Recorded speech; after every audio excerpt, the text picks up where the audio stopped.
The courtroom froze when Hodge growled, slamming his hand on the table. "You speak when I say so." Laughter followed, loud, foul, complicit. The black man slowly rose to his feet, eyes unblinking, his voice low and chillin'. "Then bow your head. You just insulted the director of the FBI." Light flashed across the silver badge and every cop went pale like they had just signed their own sentence. Justice doesn't need to shout. It only takes one turn to expose the arrogant. Which state are you in where power belongs to fools or to those who dare to look it in the eye? The morning at Westfield County Court was thick like unmelted fog. Fluorescent lights hit the wooden table so cold everything seemed coated in a layer of wax. The guards' boots echoed evenly across the tiled floor, then disappeared into the courtroom's quiet. A few people waited on the benches behind the defendant's row, most with tired faces and eyes lowered, avoiding anything that didn't concern them. In the middle of the row, Marcus Hale sat still, back, straight hands clasped on his lap. He didn't bow his head or glance around. His calm was like a strange mark in a room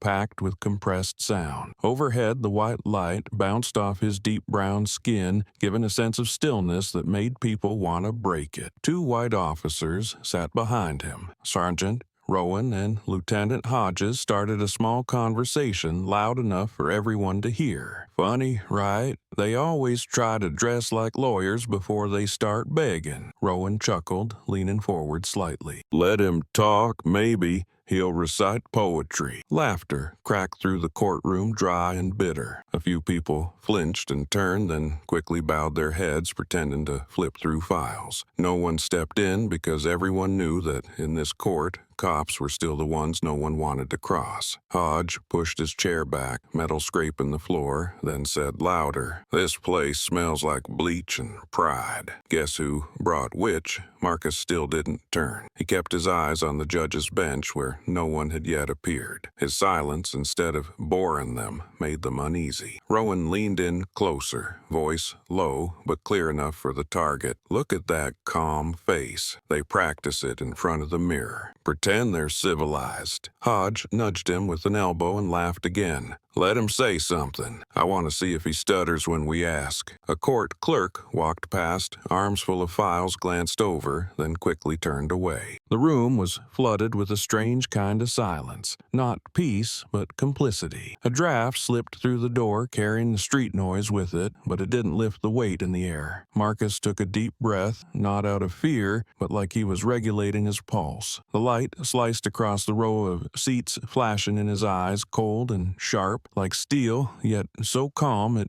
made you question if he had heard anything at all. Rowan stood, picked up a paper from the table, and stepped forward a few paces. "You here for the witness seat or cleaning duty?" His voice rang out in the empty space, making a few people jump. Marcus turned his head, locking eyes with him, silent. Just a second, but the air felt frozen. Rowan smirked. "Don't stare, boy. You'll make it worse." Hodge's voice shot up behind him, laughing. "He's probably thinking about freedom speeches already." Marcus rose slowly without a word. The soft scrape of his chair echoed, drawing every gaze toward him. He stood straight, half his face lit by the overhead light, the other half lost in shadow. In that silence, he said just one sentence, his voice low and clear, each word slicing through the air like a blade. "You've had enough fun. Sit down." No one expected it, and no one reacted in time. Rowan froze, then burst out laughing. "What did you say? Sit down? Who the hell do you think you are?" Hodge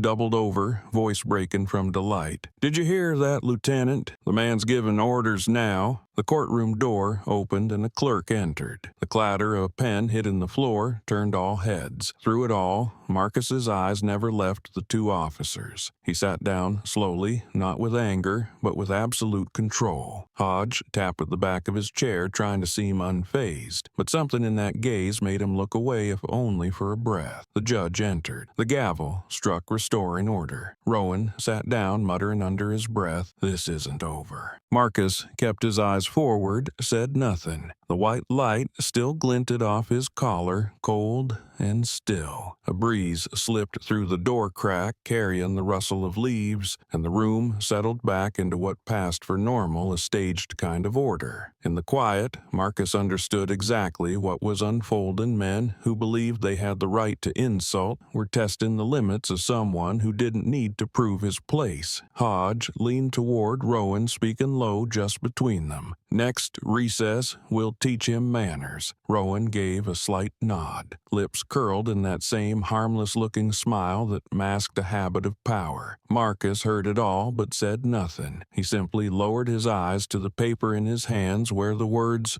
"Witness Testimony. Case 2047A" stood clear and sat in silence as if preparing for a battle no one realized had already begun. Far away, the wall clock struck 10. The ticking of the second hand joined the hum of cold air from the vents, making the room feel even tighter. Everyone remained seated, but between the silences, two sounds lingered: the laughter that had just faded and the echo still alive in Marcus Hale's gaze. A final sneer came from the back row, weaker than before, like even the one laughing no longer believed in the joke. The hearing hadn't started yet, but the line between justice and abuse of power had already appeared clear under the white light glinting off the cold floor. And in the center of that room, a silence was speaking sharper than any accusation. During recess, the hallway of Westfield Courthouse blazed with noon sunlight filtering through dusty old glass. The air was thick with the smell of paper and disinfectant, laced with the hurried footsteps of lawyers and court staff rushing back to the courtroom. Marcus Hale stood by the windowsill, the light cutting across his face, drawing a sharp line between light and shadow. He was about to step toward the water cooler when two police officers appeared, blocking the path. Hodge stood in the center, hands on his belt, gaze cold and mocking, while Rowan leaned against the wall, chewing gum, smirking. "Step aside, sir. This corridor's for officers," Hodge said, his voice cutting through the shuffle of shoes and slamming doors, loud enough for a few nearby to glance over before quickly looking away. Marcus stopped, eyes steady, his voice low but clear. "I was heading there." Hodge tilted forward slightly, grinning with a growl. "Sure you were. Next time, use the back door." Rowan laughed, sharp and metallic, then added, "Guess old habits die hard." They both burst out laughing, the sound spreading through the hallway like a stain that wouldn't come off. Marcus stayed where he was, unmoving, light from the window hitting his collar, making his face look stern and composed. Hodge shrugged, glanced around, then raised his voice. "People like you should know your place. This isn't some community center." A few court staff passed by, eyes flicking over the scene before dipping again as they clutched their files and walked on as if crossing a puddle they'd rather believe wasn't there. Marcus drew in a quiet breath, his hand clenching, then releasing, voice steady and deep. "My place is exactly where I stand." The words stopped Rowan's laughter, but his look turned smug. "You talk fancy for a guy waiting on trial," he replied, leaning back into the wall, the brass nameplate on his chest catching the light, gleaming like a reminder of rank. "Maybe practice that tone when you're mopping floors later." Hodge barked out a laugh, slapping his partner's shoulder. "Come on, Lieutenant, don't scare him. He might file a complaint." Rowan tilted his head, voice raised just enough for others to hear. "They love that word complaint. Makes them feel equal." Marcus said nothing. He looked out the window where the sunlight painted gold across the steps outside. A breeze stirred the curtain, carrying the damp smell of aging walls. Hodge still stood in front of him, waiting for a reaction, as if this provocation was some ritual needed to assert rank. A figure passed by, a courthouse security guard in a gray uniform. His eyes glanced over, but didn't stop. He saw everything, heard everything, but pretended to adjust his radio and walked quickly in another direction. His indifference made the scene even clearer. In the building, called the House of Justice, humiliation had become routine. Hodge stepped closer, the click of his heels striking sharply against the floor. "You've got nerve," he said quietly, "but nerve doesn't change skin." Marcus turned his head, his eyes locking onto Hodge's without anger, without flinching. A long pause followed, filled only by the hum of the air conditioner above. Rowan cleared his throat about to speak, but Marcus spoke first, voice low and steady. "You're right. It doesn't change skin, but it exposes yours." Hodge froze, face stiffening as the smile dropped. A young lawyer walked by, hesitated for a moment, eyes puzzled, then silently picked up pace. Rowan jumped in, trying to regain footing. "That was supposed to be a threat," Marcus answered flatly without shifting expression. "That was a mirror." The hallway shifted into something strange. No more laughter, just the ticking of the wall clock. Hodge swallowed, took a small step back, then let out a forced laugh. "You talk big, mister. What was your name again?" Marcus stared back, voice gravelly and calm. "Hale." "Well, Mr. Hale," Hodge said, lowering his voice, "if I were you, I'd keep that head low. Men like me built this city." Marcus tilted his head slightly and replied slowly, "Then why does it still crack every time it rains?" Rowan furrowed his brow, let out an awkward laugh, but couldn't hide the irritation. A strong gust pushed through, rattling the glass doors. Light spilled down the hallway, casting the three figures unevenly, like weight on a tilted scale. Across from them, the courthouse guard turned his face away, eyes lowered, avoiding one more look. He reached up to adjust his cap, but his hand trembled slightly, the only sign of someone who knew exactly what was wrong but wouldn't speak. Marcus turned and walked off strides, clean and steady, the sound of his shoes ringing along the polished floor. Behind him, Rowan muttered to Hodge, voice low, "He's got that calm look again. You know the kind," Hodge replied, "the kind that breaks after a few questions." A quiet laugh followed, but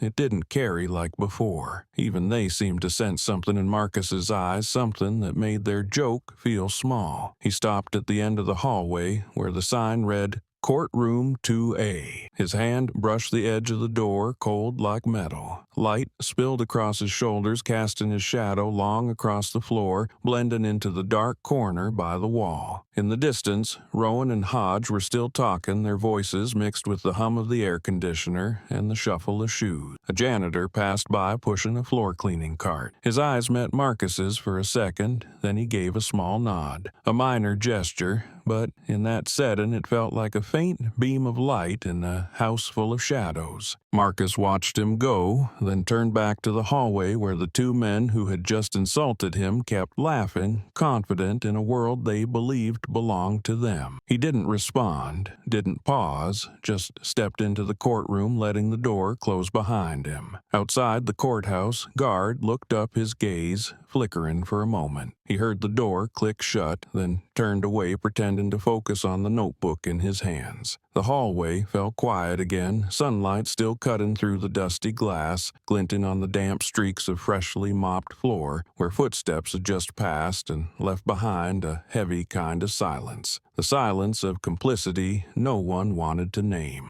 The witness waiting room sat at the end of the second-floor hallway, light spilling through a dusty window onto rows of plastic chairs lined up in order. An old ceiling fan spun steadily, making a dry sound like a ticking countdown. In the corner, a worn clock marked each minute with a slow, deliberate tick, every sound stretching out the heavy quiet. Marcus Hale sat in the middle row, hands resting on his briefcase, eyes fixed on the half-closed door. He'd just been called in to prepare as a witness for an incident that took place at a city school campus, a civil case that should have been routine, but had drawn strange attention from local law enforcement. Outside, footsteps approached, heavy and deliberate. The door opened. Sergeant Rowan stepped in, Hodge following close behind, both of them laughing and talking like this was a bar after shift, not a room inside a courthouse. Rowan walked straight to Marcus's row, holding a sheet of paper, voice fake and casual. "Just a quick check, standard procedure." He reached forward and yanked the briefcase from Marcus's hands, the dry scrape loud against the plastic tabletop. Marcus looked directly at him. didn't pull back, and said, voice low and even, "You don't have to touch that." Rowan sneered, flipped the case open, and pulled out a few documents at random. Director of what? Church choir, Hodge, laughed out loud, the sound echoing off the low ceiling, harsh and sharp, like a slap with no hand behind it. Marcus drew a breath, eyes never leaving Rowan's face. "I said nothing about my job,"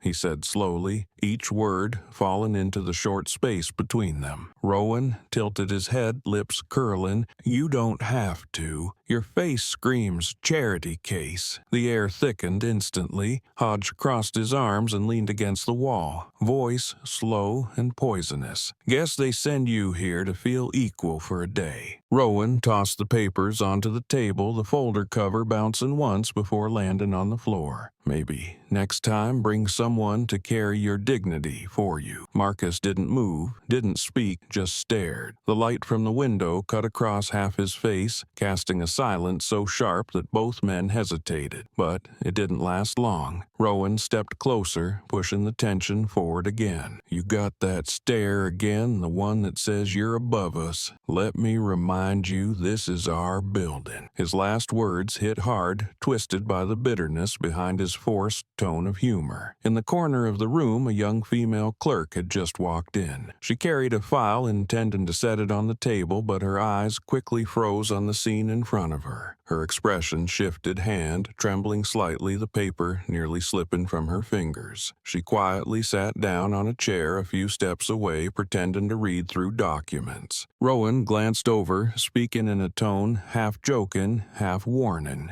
"Relax, miss. We're just making sure our guest feels welcome." Hodge let out a dry laugh, slapping the back of a chair. "He should thank us. Not every day you get two officers babysitting you." Marcus turned and looked straight at Hodge, his eyes sharp as a blade, freshly drawn, calm to the point of menace. "If this is how you define service," he said, "then maybe the oath means less than I thought." The room fell silent. Rowan paused, his smile fading. For a brief second, his eyes flickered, but then he forced a grin and shot back, big words for a witness. Hodge cut in, voice more biting. "You think you're better than us," Marcus replied flatly, still calm and low. "No, I think you've forgotten who you serve." The answer dropped heavy like a stone into still water. The entire room seemed to hear the silent fracture running through what they thought was a safe kind of quiet. The young clerk took a slow breath, her hands clasped tightly. She quietly placed her phone on her lap and switched on the recording. The screen lit up faintly against the dim light. She didn't dare look up, eyes down, as she pretended to organize her papers, but her fingers held firm to the device. She knew she was witnessing something wrong, and instinct told her to capture every sound. At the center of the room, the three men stood still. Only the ceiling fan turned steadily, and the soft tick of the recorder caught each heavy breath. Rowan gave a slight laugh, voice low. "You talk like one of those moral preachers. Tell me, Hale, what do you really do when you're not pretending to be better than the rest of us?" Marcus answered slowly, still staring straight ahead. "I do my job, the kind you wouldn't understand." Hodge chuckled under his breath, half mocking, half uneasy. "Is that right? Must be some job." Marcus leaned down to pick up his briefcase, sorting the papers inside deliberately, precisely. He spoke without looking at them. "Some jobs require silence, others integrity. Guess which one you failed?" The room seemed to shrink. Rowan clenched his fist, took another step forward, voice tight. "Watch your tone." Marcus responded in the same steady tone, not a note louder. "Watch your reflection." Light filtered through the glass door, casting their shadows layered on the wall. Two white uniforms looming toward a darker figure seated firm like a stone pillar. The image looked like a reversed mirror of the outside world, where those who tried to dominate believed they held power but failed to see the fragility in their own performance. In the corner of the room, the young clerk kept her eyes down, but something restless flickered behind them. She didn't dare intervene, but every word, every breath was being recorded, kept as evidence of something she believed would need to be be heard one day. Rowan tilted his chin, voice cold. Remember this moment, Hale. Every word, every look. This court remembers faces. Marcus stood up,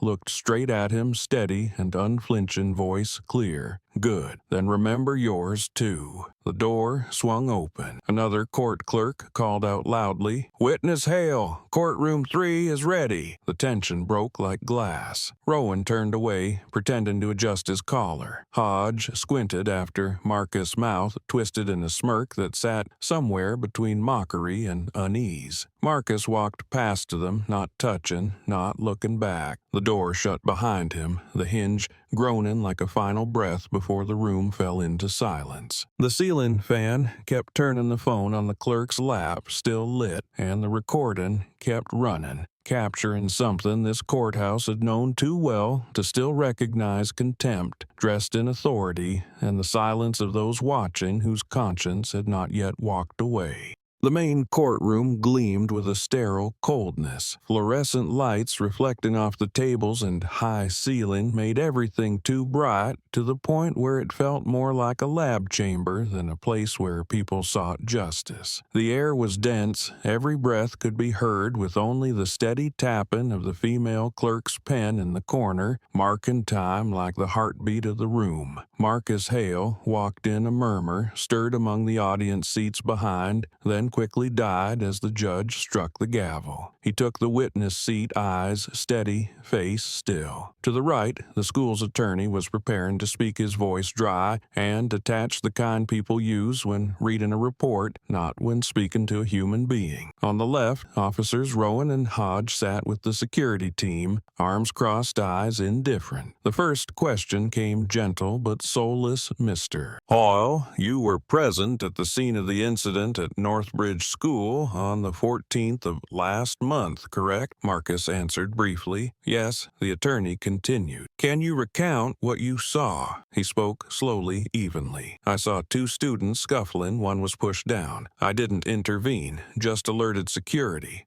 Every word he spoke was recorded, yet it seemed no one was truly listening. Rowan, sitting a few rows away, leaned over and muttered to Hodge just loud enough to echo in the stillness. "That's it. That's his big story." Hodge shrugged, his tone thick with contempt. "Maybe he's saving the drama for the sermon." A few scattered laughs broke out from the back, quickly silenced by the judge's gavel, but the stench of mockery lingered in the air. Rowan stood uninvited and stepped forward, his voice laced with command rather than courtesy. "Answer properly, boy." The room froze for a beat. Marcus looked up, his gaze calm and direct, voice low but firm. "I am." Rowan took half a step closer, leaning in, his voice harsher. "Then speak louder, or you're hiding something." Each word hissed through clenched teeth, fired like accusations, and for a moment all sound vanished. Hodge let out a short laugh, which spread, pulling in a few low chuckles from the officers seated nearby. The school attorney turned, clearly intending to remind that the officer had no right to interrogate, but Rowan's cold stare shut him down. The judge lowered his head to review documents, staying silent. No one wanted to be the first to disrupt the fragile order. Marcus remained still, his shoulders straight, eyes fixed on the row across. "I answered clearly," he said, his voice quieter than the ceiling fan, but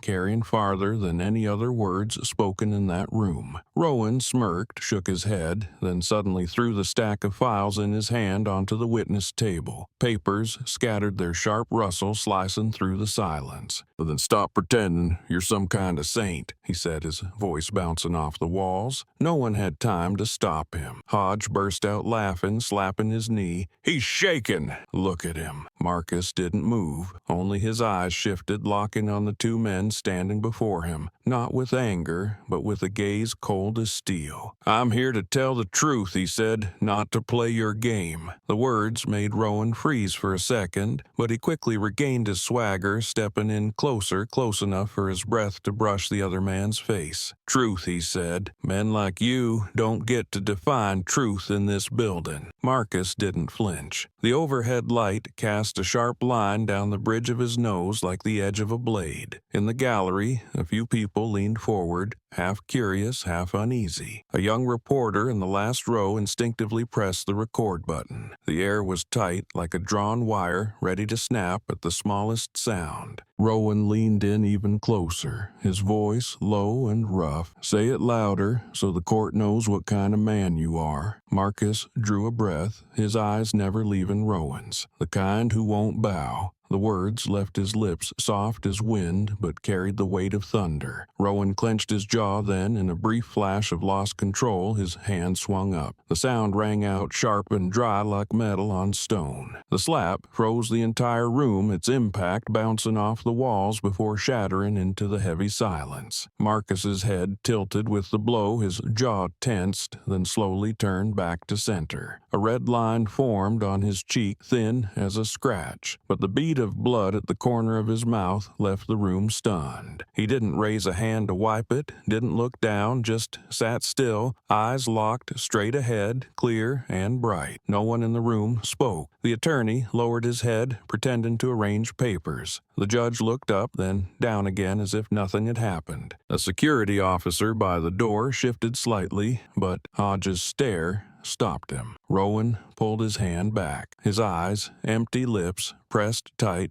then stepped back. The clerk's pen tapping ceased. The room fell into a silence that crawled under the skin. Marcus remained seated, his eyes drilling into the void, his voice breaking out quiet, steady, and cold. "You just proved my point." Rowan stepped back another half step, but no one laughed anymore. Hodge swallowed hard, his eyes shifting around. The young reporter in the back row looked up, her hand trembling slightly, still holding the recorder that remained on. A small drop of blood fell from Marcus's lip onto his wrist, leaving a red mark on the white fabric of his shirt. The entire courtroom seemed locked in that moment, suspended between the chill in the air and the tight breaths of those who had just witnessed the line between law and force blur into nothing. The judge spoke, his voice dry and weak order. But it carried no authority, only a plea for the return of control. From the back row, an old man whispered, "He hit him." No one replied. The truth had just appeared plain and exposed, yet everyone lowered their heads and pretended not to see. Marcus closed his eyes for a second, then opened them again, his gaze calm, as if what had just happened no longer belonged to his body, but had already become part of the memory etched into the brick walls. The lights still burned bright, reflecting off the drying streak of blood, and in that silence the tapping of the clerk's pen resumed slow and heavy, like the ticking of time in a system that had just torn itself apart. The silence after the slap stretched out as if the room had been drained of air. Every sound vanished, leaving only the ticking of the wall clock turning slowly, each beat landing square in the chests of those present. Fluorescent light fell to the floor, reflecting the face of Marcus Hale, where a streak of red blood was drying at the corner of his mouth. He looked up, his gaze slowly sweeping across the observation rows, holding no anger, no weakness. It was the kind of silence that made people swallow from shame. In the back row, a young woman gripped her phone tightly, sweat gathering in her palms. She could feel the weight in her throat as the courtroom sat frozen, as if they had just witnessed an assault and still tried to believe they were in a house of law. She opened her camera, raised the lens, her hand trembling, trying to keep the frame steady. On the screen, Marcus's face appeared clearly white light, reflecting off his skin, the red stain a chilling contrast. She zoomed in, her heart pounding wildly, every breath tight with fear that someone might see her. In the front row, Rowan stood upright, reached to adjust his collar, his voice booming so loud it bounced off the walls. "See? They can't even bleed with dignity." The words dropped into the dead space, followed by Hodge's raspy laugh. "You sure this is a court or a circus?" A few others chuckled in response. The laughter scattered and strained, tangled with the tension blanket in the room. The judge remained seated, his fingers tapping lightly on the wooden surface but making no sound. The clerk kept her head down, pretending to take notes, while the officer by the door stood motionless, fists clenched. The woman in the back felt her throat tighten. She summoned all her nerve, her shaking finger hovering over the video record button, a faint light flickering at the edge of the phone. She glanced across the rows, but no one noticed, all lost in the silence of complicity. Marcus turned his head slightly, his eyes finding the back row. She flinched almost, lowering the phone, but his gaze held no threat, more like recognition. Among bowed heads, he still looked up as if to say that if someone had the courage to see, then see it all. She held her phone steady, took a deep breath, and the recording continued. Rowan let out another harsh laugh, but this time it lacked strength. "You're all looking at the wrong man," he said loudly, his voice cracking. "He's the one disrespecting the court, bleeding on record like he owns the place." Hodge tried to chime in, but his words faltered under Marcus's gaze. Marcus turned toward them, the white lights reflected in his pupils, cold and deep like a mirror. That look smothered the laughter, bent Hodge's grin out of shape, and made Rowan raise his head as if to speak again, then stop. For one brief second, the entire room held its breath. The woman in the back row bit her lip until it bled the phone in her hand, pulsing with each vibration. She narrowed the frame, keeping only Marcus's face in view, the darkened smear of blood, his eyes fixed straight ahead. No one said anything, but the silence spoke louder than any accusation. In her frame, Marcus sat like an extraordinary witness, not weak, not resentful, as if waiting for the system itself to reveal its true nature. Rowan cleared his throat, glanced around, then said softly but audibly, "Sit down, everyone. It's over." But no one moved. They stayed in their seats, eyes still on the man who had been slapped not out of pity, but because his quiet made them feel exposed. A guard stepped back toward the door, head bowed. The judge raised his gavel and slammed it down, the sharp sound cracking through the thick air. "Order," he said, voice shaken. Order in the court. But the words no longer meant order, just an empty shell. Marcus slowly raised his hand, touching the blood on his lip. He looked directly at Rowan's table, his voice rising clear and precise. "You've done enough damage. Let's see who'll clean it." His tone wasn't loud, but every syllable cut through the room. A few people flinched, turned to look at him, then lowered their heads again. Rowan clenched his fists, his eyes shifting away. The mocking smile was gone, replaced by the tension in his jaw. In the back row, the phone in the woman's hand began to heat up, her heart pounding so hard it felt like it might burst. The screen captured every flicker of expression, every subtle movement, even the fear and shame of those witnessing it all. Hodge muttered, "You should have known your place." Marcus answered instantly, his voice flat and cold, "Maybe you should learn yours." Once again, the space tore open under the weight of silence. She tilted the camera slightly, capturing the full courtroom. The audience rose, the bowed judge, the two officers slumped in their seats, and the man standing in the light. When she stopped the frame, Marcus remained still. The light hit in his cheek where the red stain had stretched into a thin line. In that moment, he looked straight ahead. His lips moved slightly, and his voice came low, like a reminder to the room itself. "You all saw it." The words landed just loud enough for the tiny phone mic to catch. She panned to the police row, where Rowan now sat frozen, his pride drained from his eyes. The pale wall behind them reflected their shapes, three shadows overlapping in white, black, and gray, like a metaphor that needed no explanation. The woman gripped the phone tightly, afraid that even the slightest sound might erase this moment forever. The judge spoke. "This court will take a recess." His voice trembled close to breaking. People began to stand, chairs scraping the floor in a scattered chorus. Rowan turned, glanced at Marcus, his eyes blinking fast, then walked away, his footsteps echoing evenly across the tile. Marcus remained seated, waiting until the room slowly emptied, then exhaled softly. Behind him, the woman stopped recording, her fingers shaking as she pressed save. The phone screen showed the final frame locking just as Marcus turned his head, the light catching his eyes with a cold flicker. In the room left behind after the session broke, only the ceiling fan hummed steadily, and the faint sound remained from the phone still set to record. A woman's voice came through, barely above a whisper. They hit him, inside the court. The sentence was captured, closing out a 37-second video, the first piece of evidence showing how a system meant to guard justice had struck itself with its own hand. Night in Westfield was cold, and still the wind whistling clearly through the old buildings. In a small apartment, just a few blocks from the courthouse, a woman sat in front of her phone screen, her hands shaken with fear, but her eyes lit with a strange kind of resolve. She opened a social media app, selected the upload icon, and the caption line appeared, 37 seconds of silence. The cursor blinked in the description box. She paused for a second, then typed slowly, "They hit him," inside the court. When she tapped the post, the time read exactly 12:02 a.m., and from that moment, the world began to shift. Within 10 minutes, the clip spread faster than any article. The image trembled slightly, showing the white-lit courtroom, and at the center, the face of Marcus Hale came into focus. The streak of red on his lips stood out haunting and sharp, while a man's voice rang out in the background. "See, they can't even bleed with dignity." Then silence. 43,000 views, 60,000,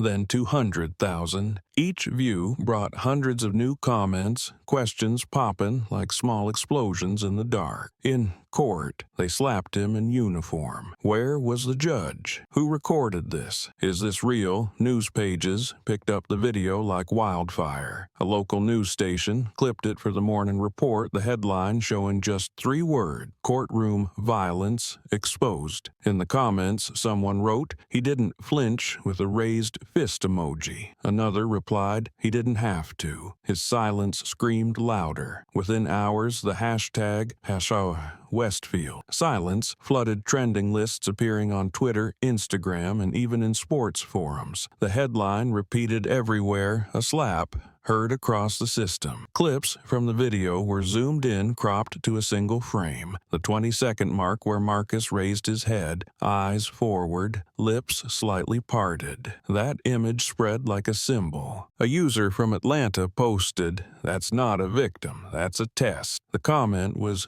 pinned, earning tens of thousands of likes, and in one night it turned a moment of violence into a symbol of reckoning. People who had stayed silent began reposting the clip, adding brief captions of their own for every voice silenced. Justice is watching. In newsroom offices, editors received urgent orders, check if it's authentic. A media forensics team confirmed the source. The video had been filmed inside the Westfield County courtroom unedited. A veteran reporter muttered while watching it for the 10th time, 37 seconds. That's all it took. Somewhere, editorials began to appear discussing the culture of silence in the justice system, the way one small act in a closed room could ignite an entire nation. At the same time, on the second floor of a suburban house, Marcus sat by the window, moonlight brushing across his face. He didn't know the video had been posted, but the phone in his pocket kept vibrating. The first message came from a former colleague. "Sir, they're watching your face everywhere." The second from a reporter he had met during another case. "Is that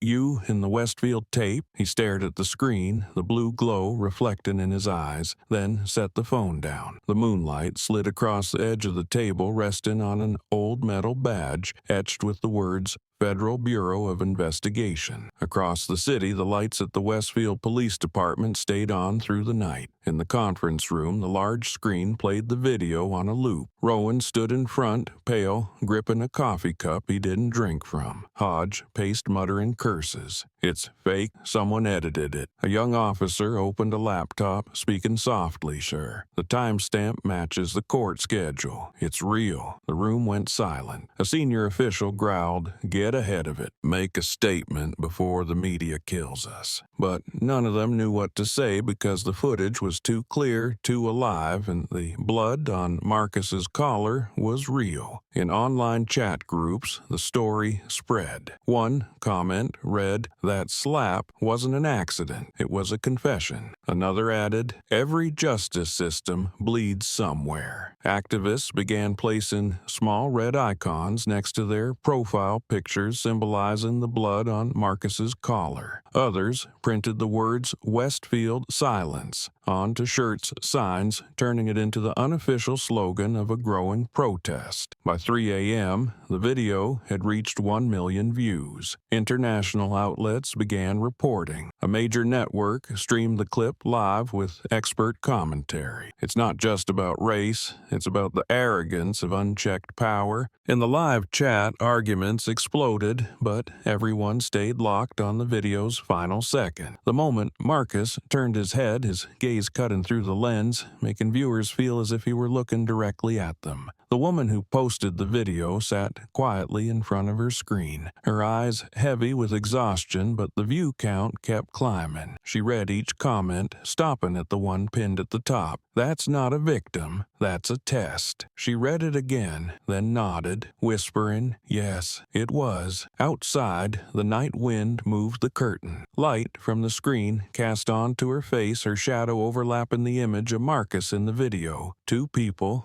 two frames sharing the same silence, waiting to be broken. Somewhere in the city, a church bell rang at 4 a.m. The sky began to pale, and at that same moment, the first article titled "Westfield Silence When Justice Was a Witness" appeared on the country's largest news site. The subheading was brief and blunt, 37 seconds. A country stopped to listen. And just then, an anonymous email landed in the court's inbox with a single line: "The man you hit wasn't a witness. He was your test." The next morning, the Westfield Police Department was weighed down by an atmosphere heavier than the early fog outside. Large glass panels reflected cold white light that slid across the tiled floor, where dozens of footsteps moved constantly, as if trying to escape the very name that now appeared across every national news broadcast. In the second-floor conference room, the big wall screen kept looping the 37-second video, Rowan's voice slicing through the silence like a wound that wouldn't close. "See? They can't even bleed with dignity." The image of Marcus Hale, blood on his face, eyes cold, appeared and vanished again. But each flicker of the frame made the air in the room feel thicker. Rowan sat at the head of the table. His police shirt half-buttoned the coffee in front of him, long cold. He slammed his hand on the table, making the glass tremble, his voice flaring like a spark on gasoline. "We handle this. Delete the damn clip." A young officer at the corner of the table, face tight, replied quietly, "It's everywhere, sir, on every platform." Rowan turned his eyes bloodshot from a sleepless night, his tone sharp, then shut those platforms down. "File a report, say it's doctored." The young officer swallowed hard, glancing around for support, but no one spoke. The room was filled with tired faces, some avoiding Rowan's eyes, others sitting still, tapping pens against the table in a slow, anxious rhythm. Hodge sat beside him, a faint smirk pulling at his gaunt face, his voice laced with mockery. "Relax. Media will move on by Monday." He sipped cold coffee, then scanned the room as if waiting for someone to nod. An older officer sighed and muttered, "This isn't like last time. They're calling it the Westfield Silence." Hodge shrugged. "They'll find a new scandal tomorrow. They always do." But his voice faltered, the line not convincing even to himself. Rowan leaned back in his chair, both fists clenched, his voice lower now but tight as wire. "The department's reputation is on fire, and you're sitting here talking about tomorrow." He pointed at the screen where Marcus's face was frozen at the 21st second, his eyes steady, staring straight into the lens. "You see that? That's the look of a man who thinks he's untouchable. We can't let that stand." The words fell from his mouth like he was trying to remind himself that power was still his to wield. The door swung open. The head of Internal Affairs entered, carrying a thick folder. All whispers died. He placed the file on the table, his voice rough and measured. "It's not just online anymore. Washington's calling." The room locked into stillness. Hodge lifted his head, gave a half laugh. "Washington who?" The department head replied simply, "Department of Justice." A silence fell so deep it choked the air. Rowan opened his mouth, but no sound came. The seconds stretched long until a quiet voice from the end of the table said, "They want a full report. Every officer involved." Hodge set his coffee cup down, the sound sharp enough to make the whole room flinch. "So what we explain." It got heated. He disrespected the badge. The department head shook his head, eyes not meeting anyone's. It's not about disrespect anymore. They're saying he's connected to the Bureau. Rowan snapped his head up, eyes wide. Bureau. What Bureau? The other man exhaled heavily, speaking low, FBI. A wave of gasps spread through the room, a few people whispering in disbelief. Hodge let out a crooked laugh, voice cracking. You're kidding. That guy? He looked like, but the sentence was cut off by a woman's voice, cold and clear. Not when the man you hit has a badge higher than yours. Every head turned. It was the internal communications officer,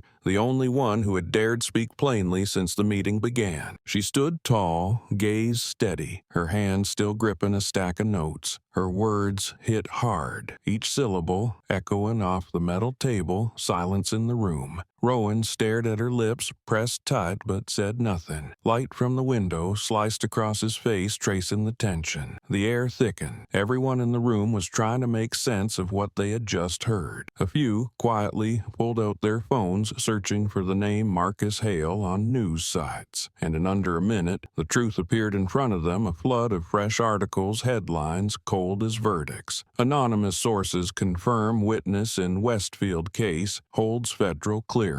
Is Marcus Hale more than he appears? In the comments, someone posted a close-up photo of Marcus's face with the caption, "He's not afraid because he doesn't have to be." Hodge dropped his phone on the table, his expression shifting from surprise to confusion. Rowan stood, pressing both hands to the surface, his voice rough. "We end this before it grows. I want statements redacted, videos scrubbed, and anyone leaking information fired." But his words rang hollow, like someone shouting into the desert. Everyone in the room knew there was nothing left to hide. The internal affairs chief opened the folder and pulled out a faded print. "This came from D.C. last night," he said, placing the photo in the center of the table. In the image was Marcus Hale, dressed in a dark suit, standing among a group of uniformed federal agents. The caption below read, "Director, Federal Bureau of Investigation, Marcus J. Hale." A ripple of murmurs swept the room, then vanished. Rowan stepped back half a pace, his hand still on the table, now visibly trembling. No one said a word. The soft hum of the air conditioner filled the room, and light from the window fell across the table, shining directly onto the photo. The communications officer closed her notebook, stood upright, and said quietly, "It's too late for damage control. The only thing left is accountability." Her words, dropped into the silence, bounced off the walls and echoed back like an unwelcome reminder. Rowan looked around, but every eye in the room turned away. No one dared meet his gaze. Hodge slowly lowered his head, his hand clenched so tightly it turned pale. Out in the hallway, a cluster of reporters had already gathered on the ground floor, microphones raised and ready. Online, the video continued to spread, and the pinned comment still sat at the top. "That's not a victim. That's a test." Inside the conference room, no one spoke again. The wind slipped through the crack beneath the door, scattering a few papers across the table, and in the center the photo of Marcus Hale remained, the light catching it, like a reminder that no crime, no matter how wrapped in authority, can avoid facing the sun.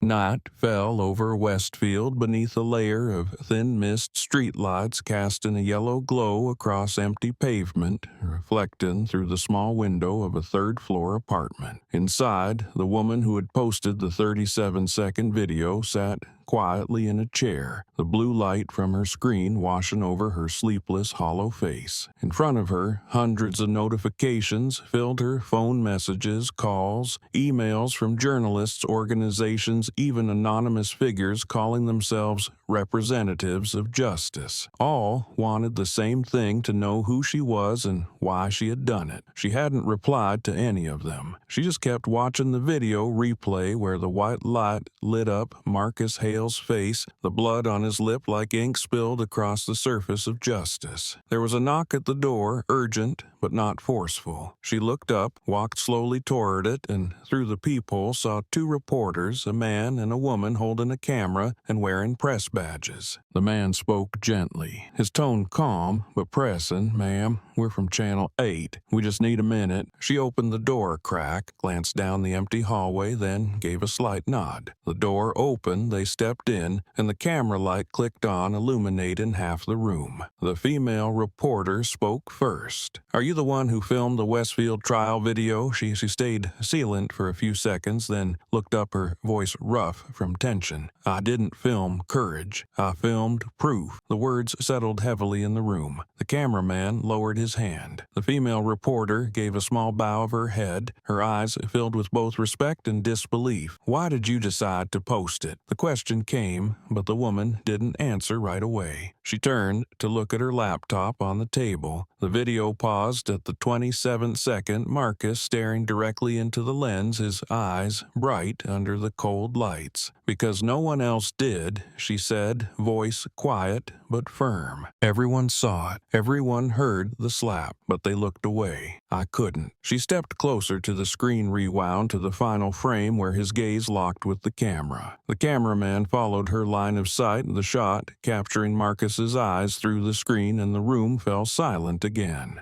"Do you know who he is?" the male reporter asked, trying to keep his voice steady. She replied without looking away, "I didn't, but I do now." She zoomed in on the frame, the bloodstain on his collar, sharp just below the headline from the latest national news story, "Director of the FBI assaulted in local courtroom." The two reporters exchanged a quick glance that held both shock and fear. "You understand what this means, right?" She gave a tired smile. "It means justice finally saw itself bleed." Outside, the wind picked up and the first raindrops struck the window pane, the rhythm like the heartbeat of a city waking up. The female reporter turned off the camera and sat on the edge of the chair. "They'll come for you. Someone will." The woman looked over, her gaze strangely calm. "Maybe, but I work for the court. I've seen what silence costs." Her voice didn't shake, but her hand still gripped the phone tightly, as if it were the only shield she had left between herself and the rest of the world. Outside, the sound of a fire truck siren echoed in the distance, casting red light across the wall. On the laptop screen, the view count climbed.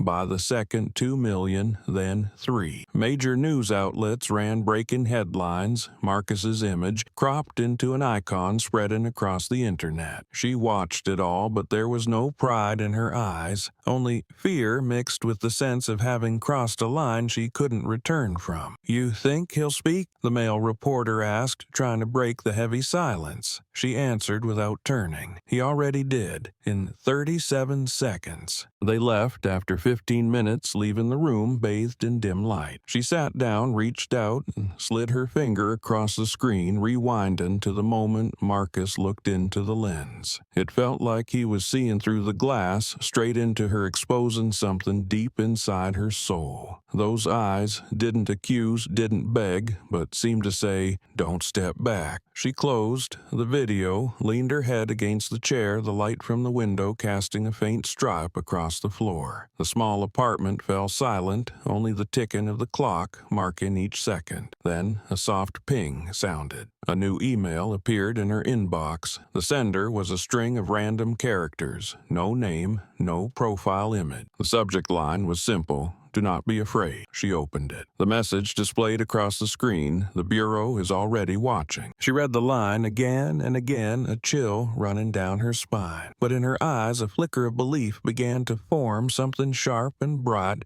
rising through the fear. She whispered, almost without knowing, "So he wasn't alone." She looked up at the screen once more, where Marcus still stood frozen in the final frame. This time she noticed two shadowed figures in dark suits behind him, standing near the courtroom exit. Figures no one had mentioned. She paused. The video zoomed in, then hissed through her teeth, "You were watching all along." The screen flashed, then dimmed as she shut the laptop. Outside, the rain fell harder her, streetlight reflections stretching across the glass like pale streaks of blood like the ones in the video she had uploaded. She walked to the window, looking down at the street where police lights flickered in reflection. A strange black car had stopped at the corner, its lights off, no plates, silent as the night itself. She exhaled softly, her phone still in hand. Everything around her now felt dangerous, yet also filled with a certainty the truth had crossed a line they could no longer hide. In the small apartment, the rain blended with the sound of the ceiling fan. Wind slipped through the door frame and made the laptop screen flicker. She reopened the email, reading the line once more, this time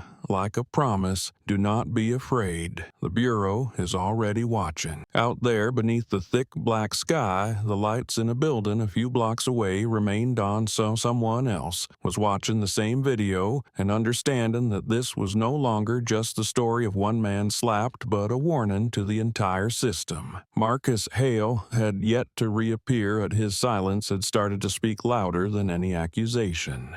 That morning, inside the newsroom of the national television network, dozens of screens lit up at once, all showing the same image the moment Marcus Hale raised his head, the red stain on his collar, and the headline running across the bottom: "The slap inside justice." The sound of keyboards clacking, phones ringing, and mics being adjusted pulsed like the heartbeat of an entire newsroom racing to keep up with a storm of information. The chief editor stood in the center of the room, eyes locked on the screen, his voice firm and deliberate. "Have we confirmed him yet?" a young reporter replied, hands slightly trembling as he held the printout. "Preliminary ID confirmed Marcus Hale formerly in federal security, but his file is completely locked." The room went still, except for the dry, sharp sound of the slap echoing from the looping video under the bright studio lights. Other media outlets quickly followed. Every station, every newspaper, every digital news feed ran the same headline: "The man who didn't fall." Within hours, Marcus's face appeared everywhere, from train station billboards to high school students' phones. People debated, analyzed, and reposted the video with hundreds of comments. One read, "He's the symbol we didn't know we needed." Another replied, "He's not a symbol, he's a mirror." Each word spread like wind, carrying with it a mix of outrage, curiosity, and the quiet shame of a society suddenly realizing that justice could be distorted right inside a courtroom. In editorial meetings, news producers argued over what to call Marcus. One editor said, "He's a victim." Another pushed back, "No, he's the evidence." The debate halted when the anchor's voice came over the studio speakers. "This is not a story about race. This is a story about power." The line traveled across the country, clipped and quoted thousands of times, becoming the subtitle of hundreds of articles. Scholars, politicians, and people once silenced by injustice spoke out, turning one slap into a seismic shift. On social media, users began digging into Marcus's real identity. They searched old government event photos, comparing faces and names. One anonymous account posted a photo of Marcus at a closed-door FBI meeting, and it went instantly viral. The image showed him seated among national security leaders, his eyes steady and stern, exactly like the man in the video shaking the nation. News outlets confirmed the connection, and the caption on every screen changed to "Director of the FBI assaulted in court." The country held its breath. That truth dropped like a massive stone, shattering the surface of a system that had long worn a mask. Outside, crowds began to gather in front of the Westfield courthouse, carrying signs, microphones, and phones. They didn't shout, only stood still, holding up placards that read 37 seconds of silence. An older reporter in the crowd looked around and said quietly, "Justice spoke, but in blood." From the newsroom where it all began, the screens were still lit, playing Marcus's image once more. His eyes cutting through the lens, pausing at a frame strong enough to make the entire world look again. Amid the chaos of nonstop news, as every station replayed the same video, a reporter named Leanne Parker, once suspended for pushing boundaries, decided to stake the last of her reputation on this story. She sat in a small office, her laptop screen glowing in the dark, messages messages from inside sources popping up one after another. One of them, with a raspy, direct tone, sent her 4 words: "He's federal law enforcement." Her heart pounded, hands shaken as she typed back, "Confirm." The reply came in the form of a single image, blurry and grainy, taken during a closed federal meeting years ago. In the front row stood Marcus Hale, surrounded by uniformed officials next to a flag bearing the seal of the Federal Bureau of Investigation. She printed the photo, held it beside a still frame from the video. The match was exact. Leanne called her editor, her voice unsteady from adrenaline and fear. "I have something. Sources confirm he worked in federal law enforcement." Silence Hale held on the other end for a few seconds, then came the editor's low voice. "You're sure about this?" "Absolutely." She heard a long breath followed by fingers tapping the desk. "Upload it, but be ready." Leanne hit publish. The headline appeared on the front page of the nation's largest paper: "Witness in Westfield assault identified as federal officer." Beneath it, a shorter subhead: "Anonymous sources claim connection to the Bureau." Within 10 minutes, the article became the most shared story in the country. Other outlets picked it up immediately, some rushing to confirm, others scrambling to deny. Leanne watched the view count spike, each number like a beat in her chest. Social media erupted. Citizens, commentators, politicians, and even former security officials began to weigh in. Who is he really? The question spread everywhere, from Twitter comments to morning show headlines. Experts sat before cameras speaking in grave tones. If he really is federal, that slap is no longer just personal violence. It's an act against the state. International reporters flew into Westfield, camping outside the courthouse, setting up antennas, broadcasting live in the cold rain. The crowd gathered with signs full of both outrage and curiosity. An elderly woman held a board that read, "Justice hid itself," while a college student raised a piece of paper scrawled with, "Who is he really?" In the newsroom, Leanne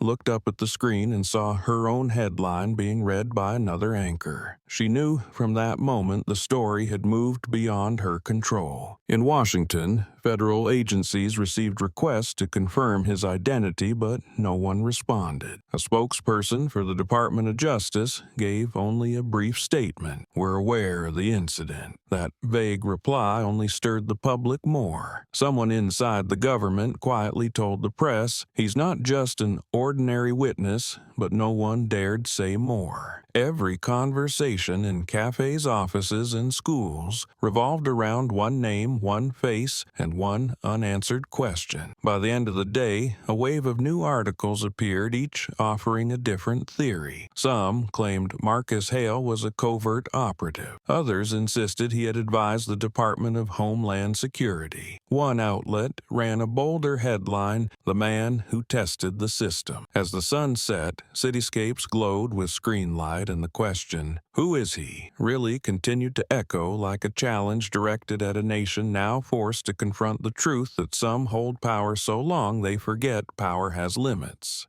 The room sat in darkness, lit only by the glow of the screen reflecting on Marcus Hale's face. The audio from the video played quietly in the stillness, and with every replay of the slap, his eyes grew colder. Outside, the rain hit the window in steady bursts, merging with the ticking clock as if time itself was slowing down to wait for his decision. On the table lay a file locked by electronic security, its indicator flashing red. The words "Restricted Access, Level Alpha" stood out on the cover, along with the symbol reserved for emergency use only. Marcus stared at the screen, his fingers tapping against the desk, stopping at the final frame, the one where the woman with the phone had captured everything. His gaze wasn't angry, it was the cold calculation of a man who knew he was facing something bigger than a slap. He pressed call. The screen showed the name Harper, Federal Security Aide. A woman's voice came through, hurried and tired. "Sir, We've been monitoring the fallout. Every channel is broadcasting the footage. Marcus replied flatly, "Activate Protocol 09. There was silence on the line. Then Harper asked, her voice laced with hesitation, "Sir, that's for emergency." Marcus looked out the window where lightning lit the gray sky and replied slowly, each word deliberate. "It is 1. Harper paused for a few seconds before the sound of rapid typing came through. "Protocol 09 requires full lockdown, sir. All access to your federal file will be sealed. It'll look like you never existed." Marcus closed his eyes, voice low but firm. "That's the point. I want the Bureau silent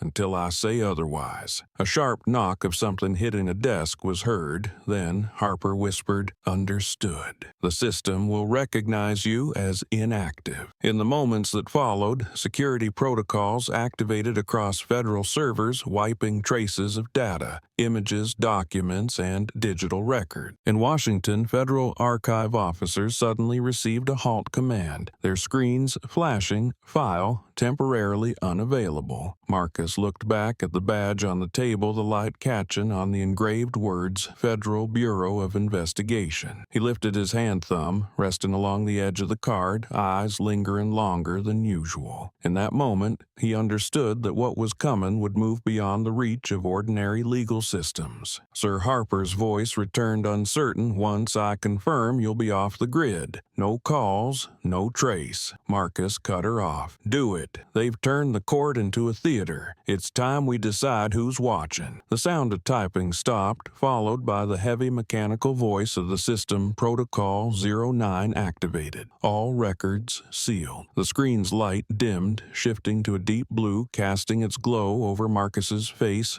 calm but alert. He opened a drawer, pulled out a sealed external drive, and plugged it into the computer. Data began to load, lines of code flashing across the screen like fire over wire. Names, dates, and internal ID strings scrolled by, then vanished as the system locked them away permanently. Marcus leaned back in his chair, eyes fixed on nothing, his voice low in the dark. They wanted silence. Now they'll have it. Thunder rolled outside, and a flash of lightning blinked and disappeared. Inside the room, only the hum of the computer's fan and his steady breathing remained as he prepared for a move that could not be undone. In the corner of the screen, a line appeared, "Identity secured." Subject, Hale Marcus J. Status classified. He shut off the screen, stood up, and walked to the window, looking out over the rain-soaked city. Distant lights reflected on the glass overlaying his image, with that of the badge resting quietly on the desk. Two versions of the same man, a hunted citizen, and an FBI director who chose to vanish to wage war from the shadows. The glow of the monitor faded, leaving the room in a patchwork of darkness. Marcus stepped toward the mirror on the opposite wall. His breath fogged the surface, and the reflection staring back was of a man carrying the weight of a collapsing system between his shoulders. He touched the glass lightly, as if trying to see deeper into himself, then spoke softly, evenly, with a voice like steel. "They wanted a show. Let's give them a system." The words landed cold and sharp, like a command spoken to the room itself. He turned back. The door behind him remained closed, the ceiling light casting a pale glow over the desk, where stacks of documents marked classified were arranged in a tight arc. On the secondary screen, the FBI's security interface flashed line after line of access restricted, each message a part of the plan closing in around him. Marcus opened another drawer and took out a worn notepad filled with handwritten notes, numbers, names, locations, all traces of long-buried cases he had once sworn to expose. "They wanted a spectacle," he muttered. "We'll give them order." His hand gripped the pen tight as he wrote the final line on the page, Phase 2, Internal Audit Activation. Outside the window, rain still poured down, flashes of lightning illuminating his reflection in the mirror blur, half in light, half in shadow. Marcus quietly stepped back to the desk and opened a file marked Internal Misconduct Log, scanning familiar names, people who once shared the same conference table, who signed off on rulings he knew had never been fair. He scribbled a few notes in the margin, then slid the file into an envelope, stamping it with a red seal authorized by Director M.J. Hale. The act wasn't impulsive, but deliberate, like the first move in a game of chess made with full awareness that every step forward carried consequences. He sat down and activated a second monitor which displayed a map of federal offices scattered across the states. An encryption program began running each location, lighting up one by one. Harper sent a final message, "All secure. They think you've vanished." Marcus read it, then replied simply, "Good. That's how it starts." The screen went dark, leaving the room lit only by the faint glow of a desk lamp. Marcus looked around, his gaze landing on the badge resting in the center of the desk. Half of it lay in shadow, the other half catching the light on the wood surface, the words Federal Bureau of Investigation gleaming like a reminder of why he had started all this. He stayed still, eyes fixed on that glow, thinking about the storm that lay ahead. The light flickered, casting a near-invisible smile across his face, the calm of someone who knows they're about to drop the first stone into still water ripples reaching all the way to the center of power. Outside, the rain eased, leaving only wind slipping through the doorframe, carrying the chill of a night that was breaking. The room remained silent, but within that silence everything had begun to move. And on the desk, the FBI badge, half hidden beneath the lamp's glow, still shimmered like an eye awake in the dark, watching a world about to be turned inside out.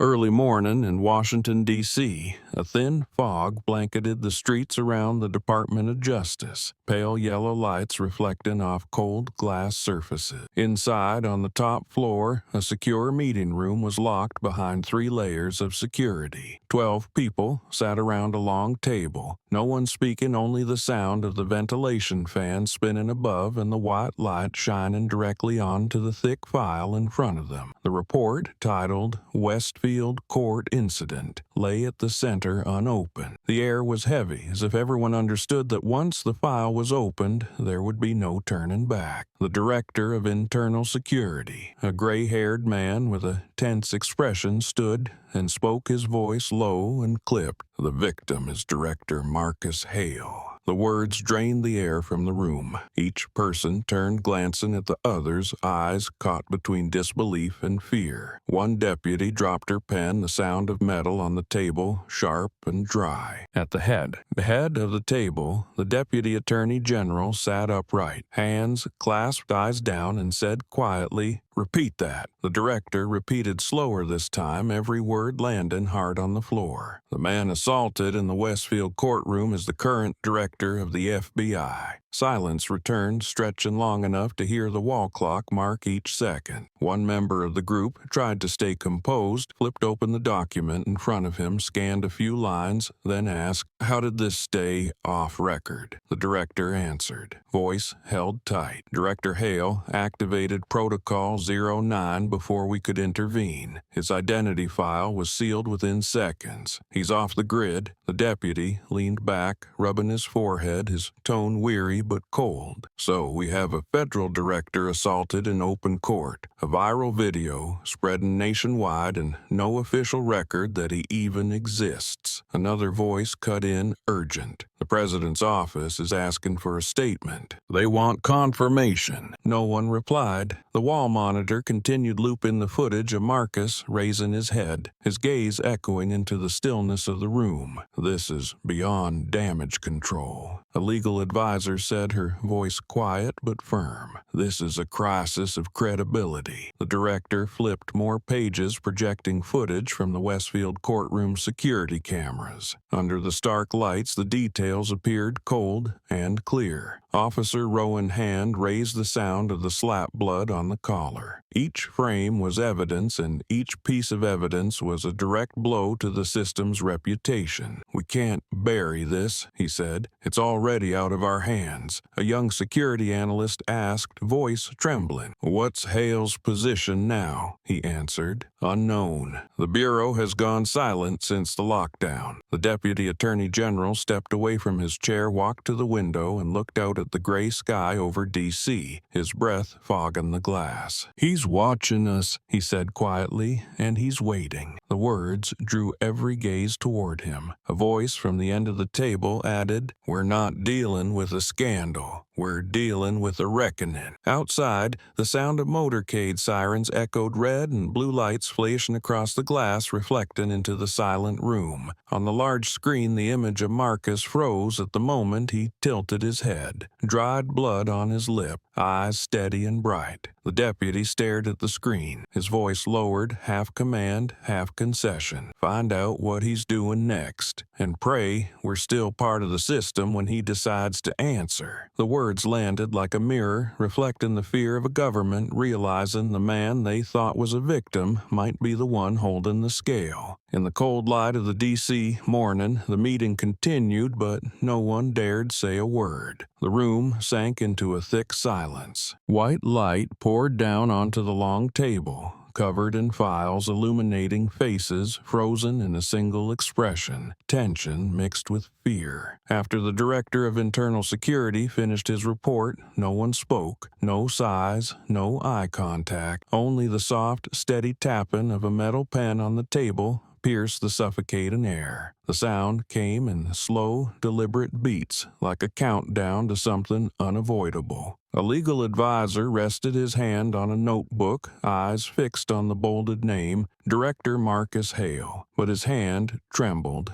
and when the tip of his pen hit the table, it made a sound so cold the person next to him shivered. The Deputy Attorney General remained at the window, staring into the gray sky. In the reflected light, his face looked a decade older in just minutes. He spoke softly, slowly, as if narrating to himself. So the court became the stage, and the world became the audience. No one answered, but no answer was needed. At the head of the table, the secretary tried to steady her hand as she wrote the meeting notes, but the last line drifted out of place, the ink bleeding across the page. One of the investigators finally spoke, his voice hoarse and broken from a sleepless night. "If the Bureau confirms, this will shake the foundation of public trust. We can't let it reach that level." The deputy turned his gaze, cutting through the room sharp and tired. "It's already there." The reply fell hard, and everyone lowered their heads, knowing he was right. The media storm had long escaped their control, and now no one in this room had the power to decide how it would end. A young aide, newly appointed, spoke up timidly. "What do we tell the people, sir?" The question froze the room all over again. The deputy looked at him, eyes filled with both pity and reproach, then turned back to the open file. "We tell them nothing," he said, voice steady and cold, "because right now they already know too much." He stepped toward the table, his fingertip tapping lightly on the file cover. The sound, sharp but firm, a steady rhythm like the gavel of a judge awaiting a verdict. Each strike of the pen against the desk echoed through the sealed room, turning silence into something threatening. The Director of Internal Security lowered his head, his voice heavy as lead. "We can't stop this without compromising everything we stand for." The deputy paused, his eyes leaving the file to settle on the image of the scales of justice hanging on the wall. A tired smile flickered across his lips, touched with bitterness. He spoke quietly, his voice a judgment in itself, directed at no one in particular, but resonating across the room. "Then justice will have to judge itself." The words reverberated, drifting across the space before dissolving into the chill of the air conditioning. No one reacted. No one breathed too loudly. Only the soft ticking of a recording device on the table continued, red numbers advancing increasing by the second. Everyone understood that when justice must judge itself, every boundary has already been broken, and what they were witnessing was no longer just an incident, but the beginning of a change that could not be undone. In the secured basement of the Department of Justice, a special investigative unit was urgently assembled, consisting of senior technical staff and image analysts from various agencies. The space was small-sealed and flooded with bright white light. Dozens of screens were on simultaneously, each displaying a different angle of the Westfield courthouse. The sound of keyboards filled the room, mixed with the hum of data processors, the rustle of papers, and urgent voices exchanging updates. Leading the team, an internal affairs agent named Carson stared at the video stream, scrubbing through each frame, analyzing the courtroom's movements just before the incident. He caught every detail: Rowan rising from his seat, the camera tilting left, its view cut off at the critical moment. Carson froze, signaling to stop playback. Freeze frame. Look at the timestamp, he said, voice firm.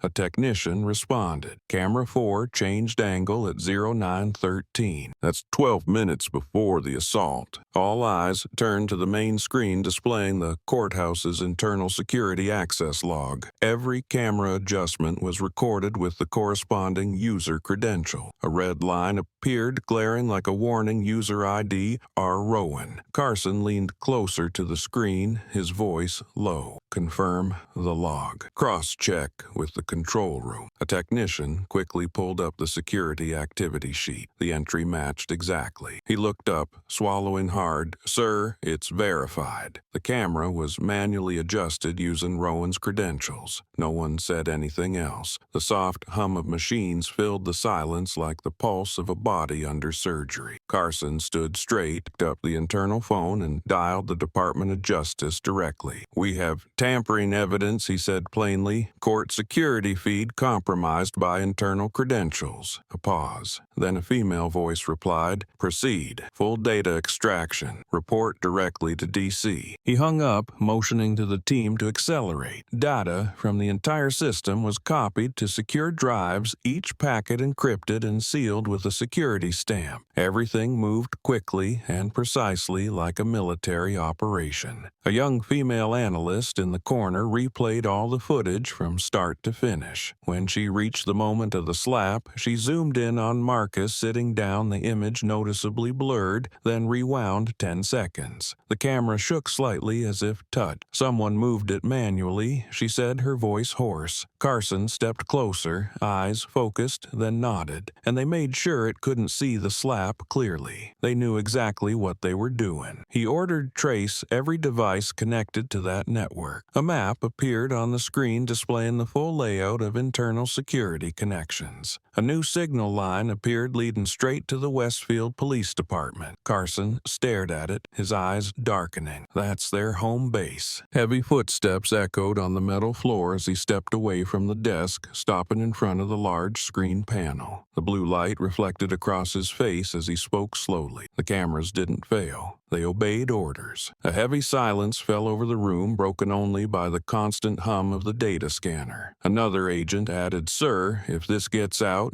it's direct evidence of coordinated tampering. Carson looked around, his eyes landing on the photo of Marcus Hale pinned to the internal board, his voice low but firm. It will get out, and it will burn through the department like fire. On the screen, the signal map blinked as a new notification appeared. Data extraction completed. Carson checked his watch, then told the team, send everything to the Justice Command Line. From now on, the Bureau leads this case. In the cold room, white light illuminated exhausted faces, but in their eyes was something else, the sense that justice had just been touched beneath the thick dust of power. In the corner of the screen, Marcus Hale's image remained frozen in the final frame, his eyes still looking forward as if watching the very investigation now unraveling everything. As the task force continued combing through piles of data, a technician from the audio archive room rushed in holding a small USB drive sealed in red. He placed it on Carson's desk, exhaling sharply. Sir, we found something in the secondary server. Audio, file, timestamp matches the day of the trial. The room stilled. Carson put on his headset and nodded to begin playback. The sound came through the speakers, distorted with static, but unmistakable in tone. A rough male voice. Court or street, same rules. We're in charge. The words came slowly, clearly, and chillingly. Every eye in the room was fixed on the waveform display. A female agent covered her mouth while Carson sat in silence, then removed the headset and laid it down, his gaze heavy as stone. He motioned to rewind and listened again. Each word echoed coldly, the tone undeniable. It was Rowan's voice, captured by a hallway surveillance mic in the courthouse. Carson turned to the tech team. His voice rasped, "How long has this been buried?" One answered almost in a whisper, "Since the day of the incident. Someone renamed the file, buried it under archived footage." Carson narrowed his eyes, voice tense. "That's obstruction." The words landed like a verdict. The room snapped back into motion, the recording extracted, copied into the central system. Each keystroke was a crack in the shell that had shielded those who believed they held unchecked power. Carson picked up the phone and called the Justice Department directly. "We have new evidence," he said quickly. "Audio confirmation of intent. Direct violation of conduct." On the other end, the secretary's voice trembled. "You're sure?" he answered shortly. "It's Rowan's voice." Seconds later, the call was transferred, and the deputy attorney's voice came through clear, cold, and dry. "Transmit the file. Tonight." Carson understood that meant a prosecution order was imminent. He nodded and signaled the tech team to compress all the data and upload it to the national security server. On the central screen, the clock read 10:47. Dozens of reports were printed marked urgent and routed through the internal system. Another team of agents began drafting a provisional arrest warrant, fingers typing so fast that the keyboard sounded like rain. The once quiet room now held only the noise of printers and the firm, steady beat of shoes on the floor. Carson stood before the digital board, watching the data points align into an undeniable chain camera angle, altered access rights, tampered audio, deleted all pointing to the same name, Rowan. Outside in the hallway, yellow light spilled across the clear glass, reflecting Carson's calm face and tired red eyes. He walked to the desk, signed the bottom corner of the compiled report, his voice hoarse with exhaustion. "Send it to the deputy attorney. Make it official." An agent nodded, took the file, and walked swiftly down the cold corridor. The door closed behind him, and a draft slipped through the narrow gap, snuffing out the last trace of smoke lingering in the air. That night, the Justice Department building stayed lit, its operations running like a machine long kept waiting. When the clock struck midnight, the first fax rang through the general office paper, rolling out slowly, the ink bold and heavy. "Emergency prosecution order. Subject Lieutenant R. Rowan." Below the title was the sharp, deliberate signature of the Deputy Attorney General. At the same moment, Westfield Police Department's internal alert system triggered. Phones rang, simultaneously setting off the first link in a chain reaction. Carson removed his glasses, leaned against the wall, took a deep breath, then quietly said, his voice blending with the rain outside the window now, "Justice begins its own trial." That morning, the federal courtroom was packed. The gallery seats were filled with reporters, observers, and representatives from the Department of Justice. The air was thick with anticipation, every camera light aimed at the witness stand where two men in police uniforms stood. Rowan and Hodge held stiff expressions, foreheads damp with sweat, their hands clenched as if trying to hold on to a power already crumbling. Behind them, the coordinator's voice came through the microphone, dry and clipped, hearing of the Westfield misconduct case, Session 1 commencing. The main doors swung open, the sound echoing off every wall, drawn all eyes to one direction. Marcus Hale entered. He wore a black suit, white shirt, no tie, his walk slow and upright. In the room that had just been bustling, the sound of his footsteps echoed clearly, each step heavy like a sentence drawn closer. Reporters froze mid-sentence, a few stood instinctively,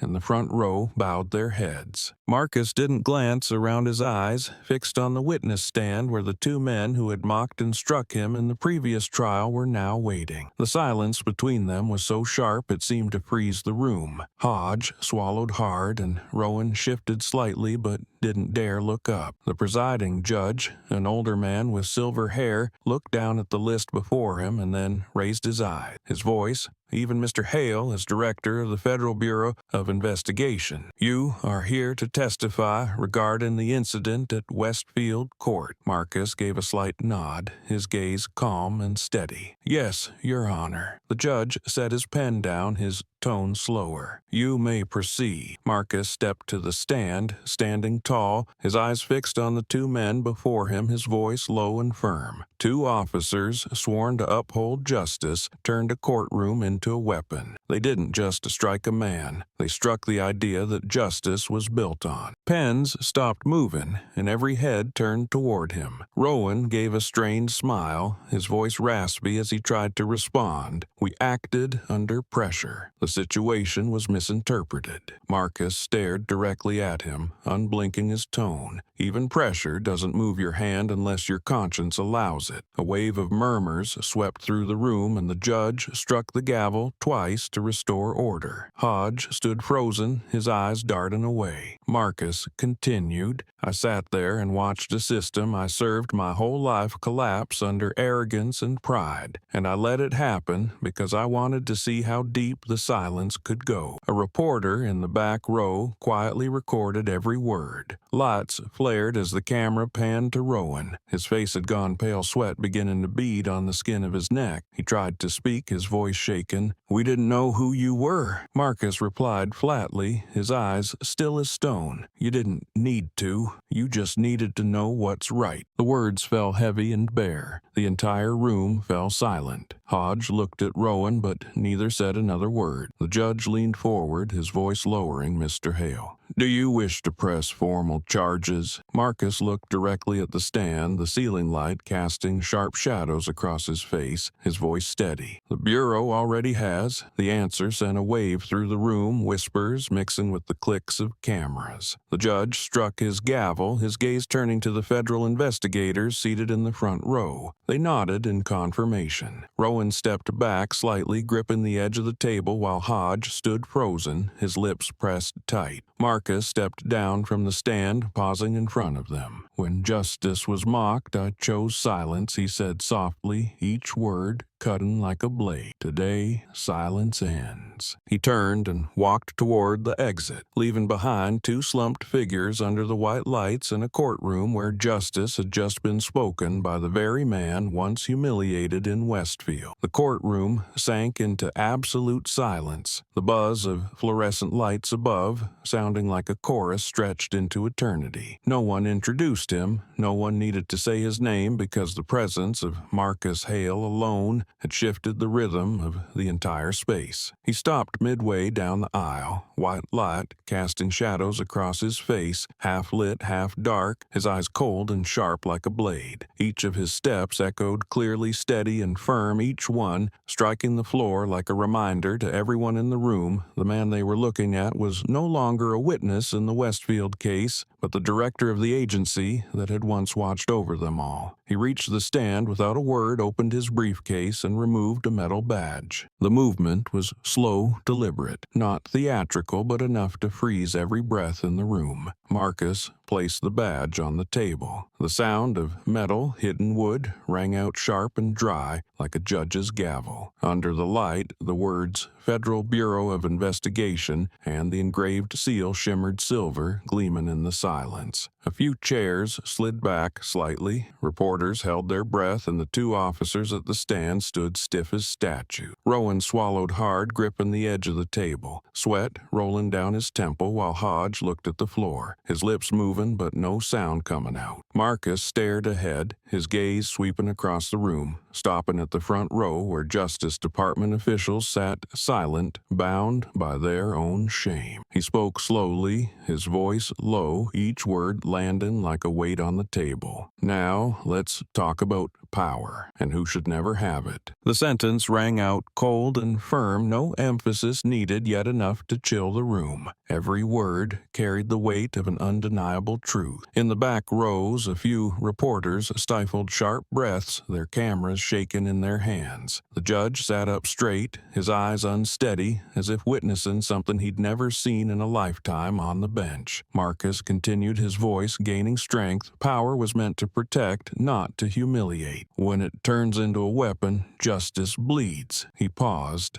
glancing at the two men before him, then added quiet but sharp, "And you made it bleed." Rowan looked up, his eyes vacant, his lips parting as if to speak, but under Marcus's stare, nothing came. The light hit the FBI badge still lying on the table, half in brightness, half in shadow, a symbol of justice split in two, one side guarding the other abusing. Outside the courtroom, reporters erupted in the sound of keyboards, the live footage of that moment spreading in minutes. But inside, Marcus didn't look at the cameras, didn't speak again, only stood still like a statue, letting silence finish the message. He turned, eyes moving down the rows of seats, his voice lowering again, carrying the weight of someone reminding an entire nation where power ends. The badge on your chest doesn't make you right, it makes you responsible. Then he retrieved the badge, the light flashing across the table one last time, quiet but deep enough to etch into the memory of everyone present. The moment justice raised its head and made power face itself.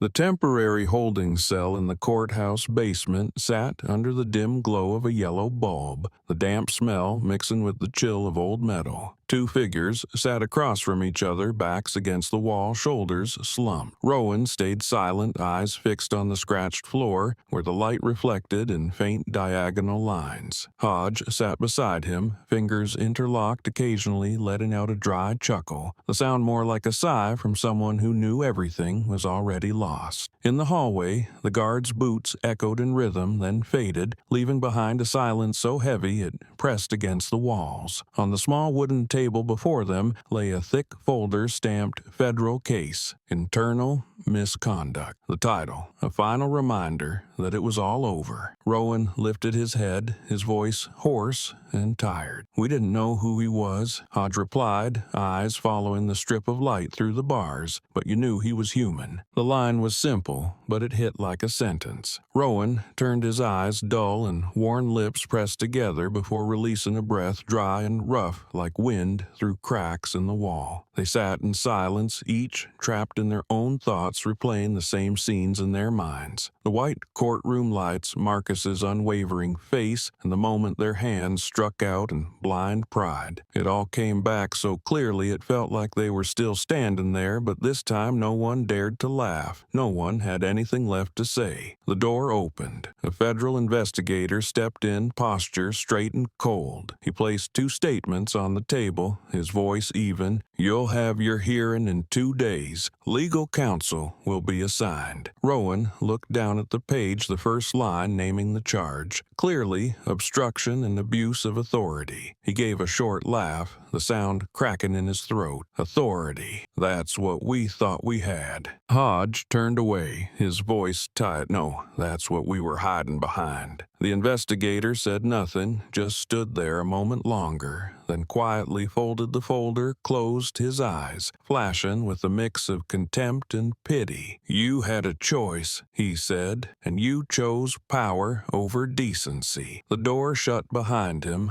the metal lock clicking like a cold period at the end of justice. Rowan leaned forward, hand to his forehead, his fingers trembling slightly. He didn't even shout, not once. Hodge stayed silent, eyes lost in the dark. After a while, he spoke soft as if to himself. "That's what made it worse. He let us destroy ourselves." Rowan looked up, a bitter smile forming. "You think he planned this?" Hodge stared back, serious. "No, I think he trusted the system to do its job. And for once it did." The words fell into the room, carried off by the sound of rain outside the window. In the corner of the room, a sliver of light passed through the iron bars, casting a glow on the dried blood still on Rowan's hand from the day he was cuffed. He looked down the hand that once symbolized authority, now trembling frail. Hodge turned away, his shoulders shaken, uncertain if from cold or shame. The two sat in silence for a long time until the sound of a clock chime echoed from upstairs. Time still moved, but for them everything had stopped at the moment Marcus Hale entered the courtroom, placed the badge on the table, and made them realize too late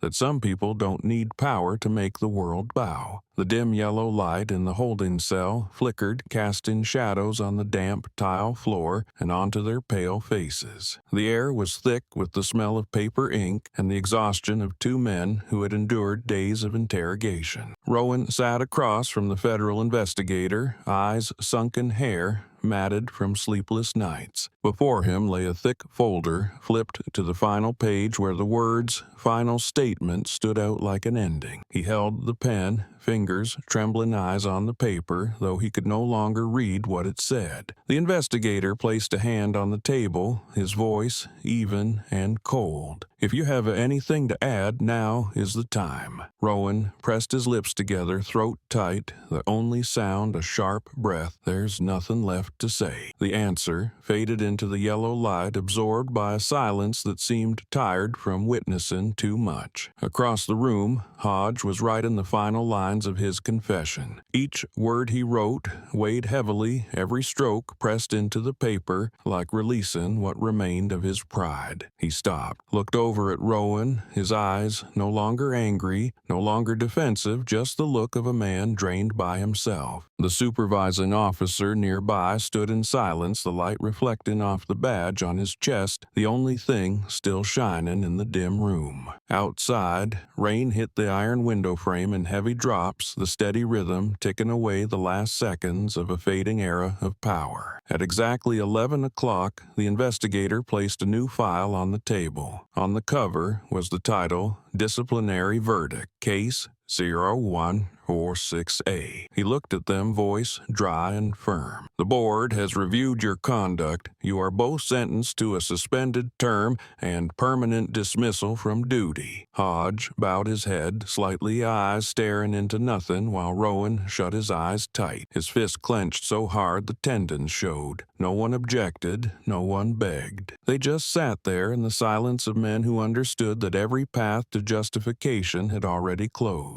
The investigator picked up his pen, wrote the final lines, and signed with a firm, decisive stroke. The sound of the pen signing echoed dryly, the noise hitting the wall and bouncing back as a short reverberation like a judge's gavel, closing the final hearing. The page was turned, two red stamps pressed down, the wet ink gleaming under the light, spreading into a faint blur at the edge of the desk. Rowan stared at it, feeling as if he were watching the last part of himself being sealed away. Hodge took a long breath, his voice low and hoarse with exhaustion. "So this is what it sounds like when it ends." The officer didn't respond, only gathered the files and shut them with the soft snap of a briefcase clasp. The room fell back into silence, the yellow light still casting down as before, but in that moment it no longer held enough warmth to illuminate the two figures who had just lost everything. Somewhere in the hallway, a drop of water fell from the ceiling, merging with the final sound of the pen that had signed away their suspended sentence and their careers.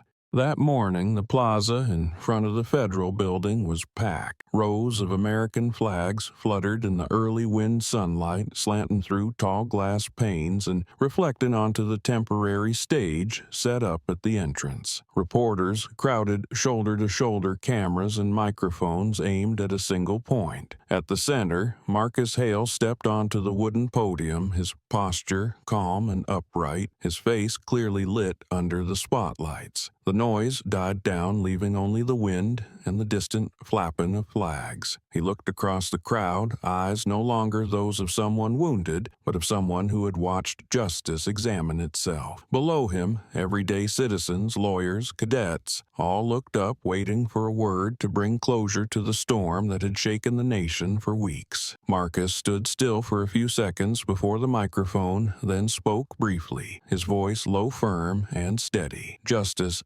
must not depend on who wears the badge. The words rang through the plaza, spreading like a current into the crowd. No one applauded right away. They simply stood in silence as if letting each word sink into their blood. He paused, scanning the faces, then continued, his tone lighter, but weighted with warning. The badge means duty, not immunity. It stands for truth, not pride. Camera shutters clicked flashes, lit up like lightning under clear skies. He looked directly into the national news camera, gaze sharp but restrained, as if addressing not only viewers but the entire system that had trembled under its own failures. Behind him, the row of senior officials stood still. The Attorney General bowed his head, his hand clenched on the table, while the young officers below remained silent, their expressions a mix of shame and awakening. Marcus continued, each sentence short, each word like a beat marking the start of a new era. When law protects itself more than it protects the people, it stops being law. Today, we reset it. That sentence was captured by thousands of devices, broadcast on every channel, headlined across hundreds of news outlets. Justice reset in Westfield. The wind picked up flags flying higher, morning light casting straight across his face, sharpening his features with a cold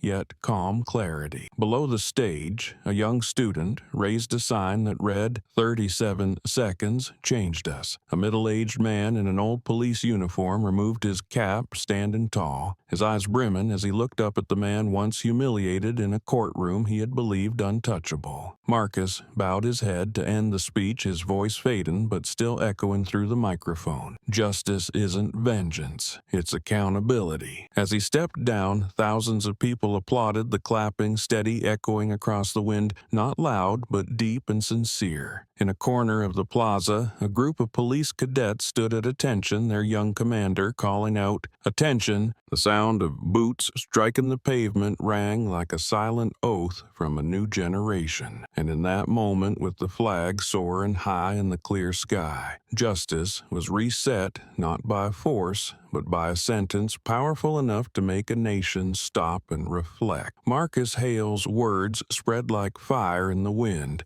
replayed on television dozens of times in a single day, printed on the front page of every major newspaper, highlighted as a declaration. Justice must not depend on who wears the badge. International media ran headlines, political commentators called it the line that woke up America, and ordinary citizens shared the video with a short caption. He said what we all needed to hear. Across forums, the image of Marcus standing under the American flag, his coat blown by the windlight casting over his face, became a symbol of justice reborn. His words were printed on posters, painted on walls, added to law school lectures, and even displayed on scrolling banners at police stations as a reminder never to be forgotten. Inside the newsroom of a major Washington paper, the editor-in-chief stood before a digital board, his voice hoarse but energized as he addressed the reporters. "Keep it running all week. That line isn't news anymore, it's history." A younger staffer replied, "Sir, it already is." And across the states, people who once stayed silent in the face of injustice now found comfort and courage in those words. A female officer in Chicago wrote on social media, "He reminded us why we wear this uniform." A retired judge said during a panel, "It took one man to show the system its reflection." In that emotional atmosphere, the media no longer spoke of the slap at Westfield as a scandal, but as the beginning of change. Multiple television programs used Marcus's image in their opening segments, each scene closing with that sentence echoing over solemn music. Many called it the sentence of the century, not because it was grand or dramatic, but because it came at the exact moment a nation needed a reason to believe justice still existed. On a late evening at the FBI office, the building was brightly lit, and young agents gathered around a screen replaying the speech. When the final words ended, no one spoke, only the soft sound of chairs shifting and the quiet movement of people standing at attention. On the wall, the Bureau's large badge reflected the ceiling lights, its glow cast gently onto the tiled floor, steady and quiet. For a fleeting second, someone noticed the light landed exactly where Marcus's blood had once stained his collar in the video from the year before. It wasn't brilliant, it wasn't flashy, but it was quiet and persistent, like a belated answer to the slap that had stunned a nation. And in that moment, everyone understood that justice isn't born from power, but from the resolve of those who dare to keep it shining, even if only as a faint reflection in a metal badge. The morning at the National Police Academy began with an unusual stillness. In the wide classroom rows of long desks sat in perfect order sunlight from the windows glinting off the polished floor. At the lectern, a middle-aged man in a white dress shirt buttoned neatly placed his laptop on the desk, then turned to face the silent class. He didn't speak right away, just scanned the young faces, eyes full of eagerness mixed with caution. On the projector screen, the title appeared, Lesson 1, Integrity and Power. He pressed a button. The large screen lit up and a familiar video played. The moment Marcus Hale stood on the platform, morning light on his face, his voice rising against the wind, justice must not depend on who wears the badge. The room was completely silent. Eyes stayed on the screen, following every frame as if watching a lesson not found in any textbook. When the video ended, the instructor muted the sound, turned back to the students, and said in a deep, steady voice, "This is why ethics matter more than rank." The words rang, soft but firm, spreading through the room, still in the air. He walked to the front row, touched the edge of a wooden desk, his eyes stern. "You may wear the uniform, carry the badge, have the right to give orders, and be respected. But the day you forget why you were given power, it all becomes just a performance." A young cadet in the third row raised his head, his eyes bright and serious. Do you think what happened at Westfield could happen again?" The instructor looked at him, nodded slightly, his tone calm. "It could. That's why you're here." The short answer quieted the class even more. Faces shifted slightly, some fists clenched, some heads lowered in thought. On the wall, a large framed photo of Marcus Hale hung with a line engraved beneath, "Power serves only when it remembers its purpose." The instructor replayed the video, skipping to the moment Marcus stared directly into the camera. He froze the frame, pointed at the eyes. "Look at this. That's not anger. That's control. That's what separates a protector from a tyrant." Silence held. Every gaze stayed fixed on the screen. A soft shaft of sunlight slipped through the window, reflecting off the instructor's badge, a pale silver blending with the gold morning light, briefly brightening the room. He continued, voice lower but heavy with meaning, "Justice doesn't come from an order. It comes from the courage to stop and ask yourself if what you're doing is right." The class bell rang, but no one stood. The room stayed still silent for a few more seconds before the entire class rose together, adjusting the collars of their uniforms. The instructor smiled, switched off the projector, and said quietly, "Remember this lesson, because one day you might be the one holding the line." He stepped out of the room as the late afternoon light fell across the photo of Marcus Hale on the wall, the reflection from the badge in the glass frame glowing softly like a reminder that the lesson of justice doesn't end in a classroom, it begins where it was once forgotten. The classroom still echoed faintly with the bell, but no one moved. The young cadet sat upright, eyes fixed on the darkened screen where the image of Marcus Hale still faintly lingered. The air had grown so heavy that even the softest breath from the back row could be heard. Some lowered their heads, others remained still, as if coming face to face with themselves after what they had just heard. The instructor's words echoed somewhere in their minds, merging with the image of the man in the video, the man who had been humiliated in court and then stood before thousands to redefine what justice meant. No one debated, no one asked questions. They just looked at one another, silent in a kind of shared understanding. The glances exchanged carried no words, only quiet respect and a realization that from this moment on what they pursued was no longer power, but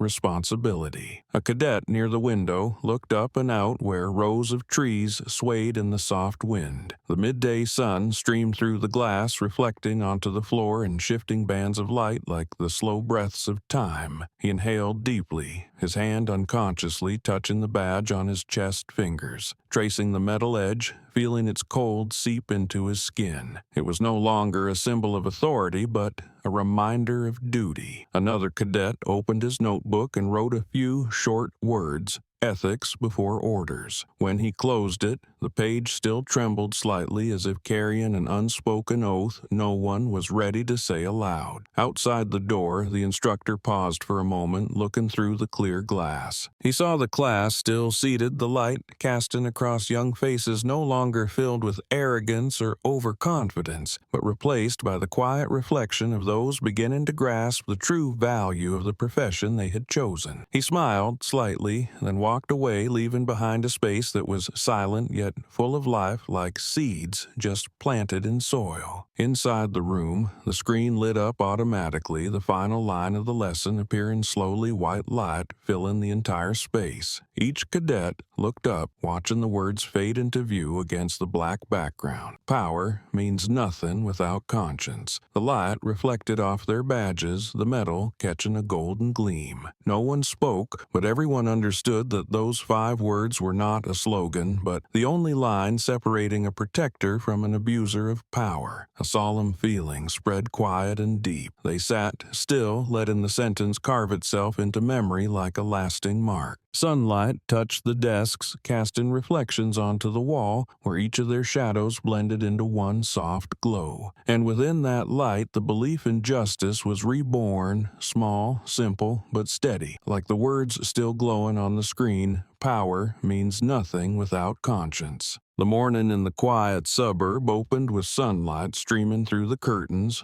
falling onto the small wooden table where a woman sat holding a white envelope sealed with the bureau's insignia. The apartment was neat, with an old photo still hanging on the wall taken in front of Westfield Court, where everything had begun. She looked at the envelope for a moment, then slowly opened it. Inside was a letter printed on FBI letterhead, the signature at the bottom clear, Marcus J. Hale. The first line read, "For reminding the world that silence is never justice." She read slowly, her eyes trembling slightly, lips pressed together in a quiet, unnameable emotion. On the table sat a cold cup of coffee beside it, the old phone, the same device that had captured the 37-second video that shook the nation. The ticking of a wall clock echoed steadily, the small room filled with the kind of silence that reminded her of a past she thought long asleep. A young reporter knocked at the door, his voice soft and cautious. "Ma'am, I'm sorry to disturb you, but may I ask, why did you record that day?" She looked at him, her eyes no longer hesitant like in previous interviews. "I wasn't brave," she said gently, fingers turning the envelope in her hand. "I was tired of silence." The answer came slowly but firmly enough to make the young reporter freeze. He stood quiet for a few seconds, then bowed slightly, his voice catching. "Sometimes that's the bravest thing." She smiled faintly, a smile not of pride, but of someone who had come to accept that her small action had changed something far greater than herself. She turned back to the table and turned on the TV, where the news was replaying Marcus Hale's speech. His voice rang clear, justice must not depend on who wears the badge. Light from the screen reflected off her face, her eyes slightly misted. Outside the window, the sky was clear, the wind stirring the treetops and casting flickering shadows across the floor. She took a sip of cold coffee, leaned back, and exhaled slowly. The weariness from those years seemed to lift, leaving behind a peace she had never quite known. The phone on the table buzzed a new message from an unknown number lighting up the screen. "You didn't just film proof, you filmed change." She read it, then gently placed a hand on her chest, feeling her heartbeat steady. On the shelf, A thank you card from the FBI stood beside the old phone. Two objects, once worlds apart, now side by side like pieces of a finished story. She stood, opened the window, and let the breeze rush in, carrying with it the sound of children laughing in the yard next door. In the corner of the room, light touched the glass frame where the old photo hung quietly. In it, Westfield Court and the crowd at its gates caught the sun. She looked at it for a long moment, then spoke softly, a voice that sounded like both a monologue and a vow. No one should ever be afraid to tell the truth. Morning light touched her cheek, bringing a calm glow to her face. Outside, the city was waking life, returning to its usual rhythm. But inside that small apartment, a part of justice still lived in the heart of the woman who once pressed record simply because she was tired of silence. She sat in silence for a long while, the midday light slanting through the curtains and casting a warm golden layer across the table. The letter in her hand had been read so many times she could recite it by heart, each word from Marcus Hale still echoing in her mind like a quiet rhythm. She folded the page carefully, the crease sharp and precise, like someone trying to preserve something sacred. On the wooden shelf beside the table, an old newspaper was framed behind glass. The front page showing Marcus at the press conference, his eyes bright beneath the fluttering American flag. She stepped over, gently placed the envelope next to the frame, and let her fingertip rest against the glass, her breath leaving a faint trace of fog. That photo had once been national news, but to her, it wasn't just the image of a director, it was proof that one person had stood up and made justice no longer feel like a distant concept. She sat down on the small wooden chair by the window and looked out at the garden. White daisies in the yard bent in the breeze, and she realized her heart had quieted, as if a burden she'd carried for years had finally been laid down. She remembered the day she raised her phone to record her handshake, heart pounding half in fear, half in anger, never imagining that act would force a nation to look at itself. Now, with the storm past, only peace and a new kind of belief remained, and she felt it had all been worth it. A neighbor's radio played faintly, broadcasting a report on justice reform. The anchor's voice low and steady, a reform inspired by a single act of courage. She smiled. That voice felt like affirmation for everything she had done. A soft breeze stirred the newspaper, its edge brushing the envelope, with a quiet sound like a warm exchange between two people who had never met but believed in the same thing. She poured more water into her cup and sat still, watching the sunlight angle through the window, her heart unusually calm. The light bounced off the glass, illuminating Marcus's face in the photo, his eyes steady, that gaze deep and warm as if watching over every small step of change still unfolding. She smiled gently, a smile light but full of life, not out of pride, but from knowing that fairness had finally found its voice. Not the voice of power or the system, but of conscience. The simplest thing one person can give to another. She looked at the envelope again and whispered as if to herself, "Some truths don't need to shout." Outside, children's laughter rang through the afternoon sun. The wind rustled through the trees and everything seemed brighter, lighter, as if the world had been quietly rinsed clean by something invisible named justice. In that small apartment, no one said a word, but the silence had changed. It was the silence of peace, where fairness had found its place and a quiet smile was enough to say it all.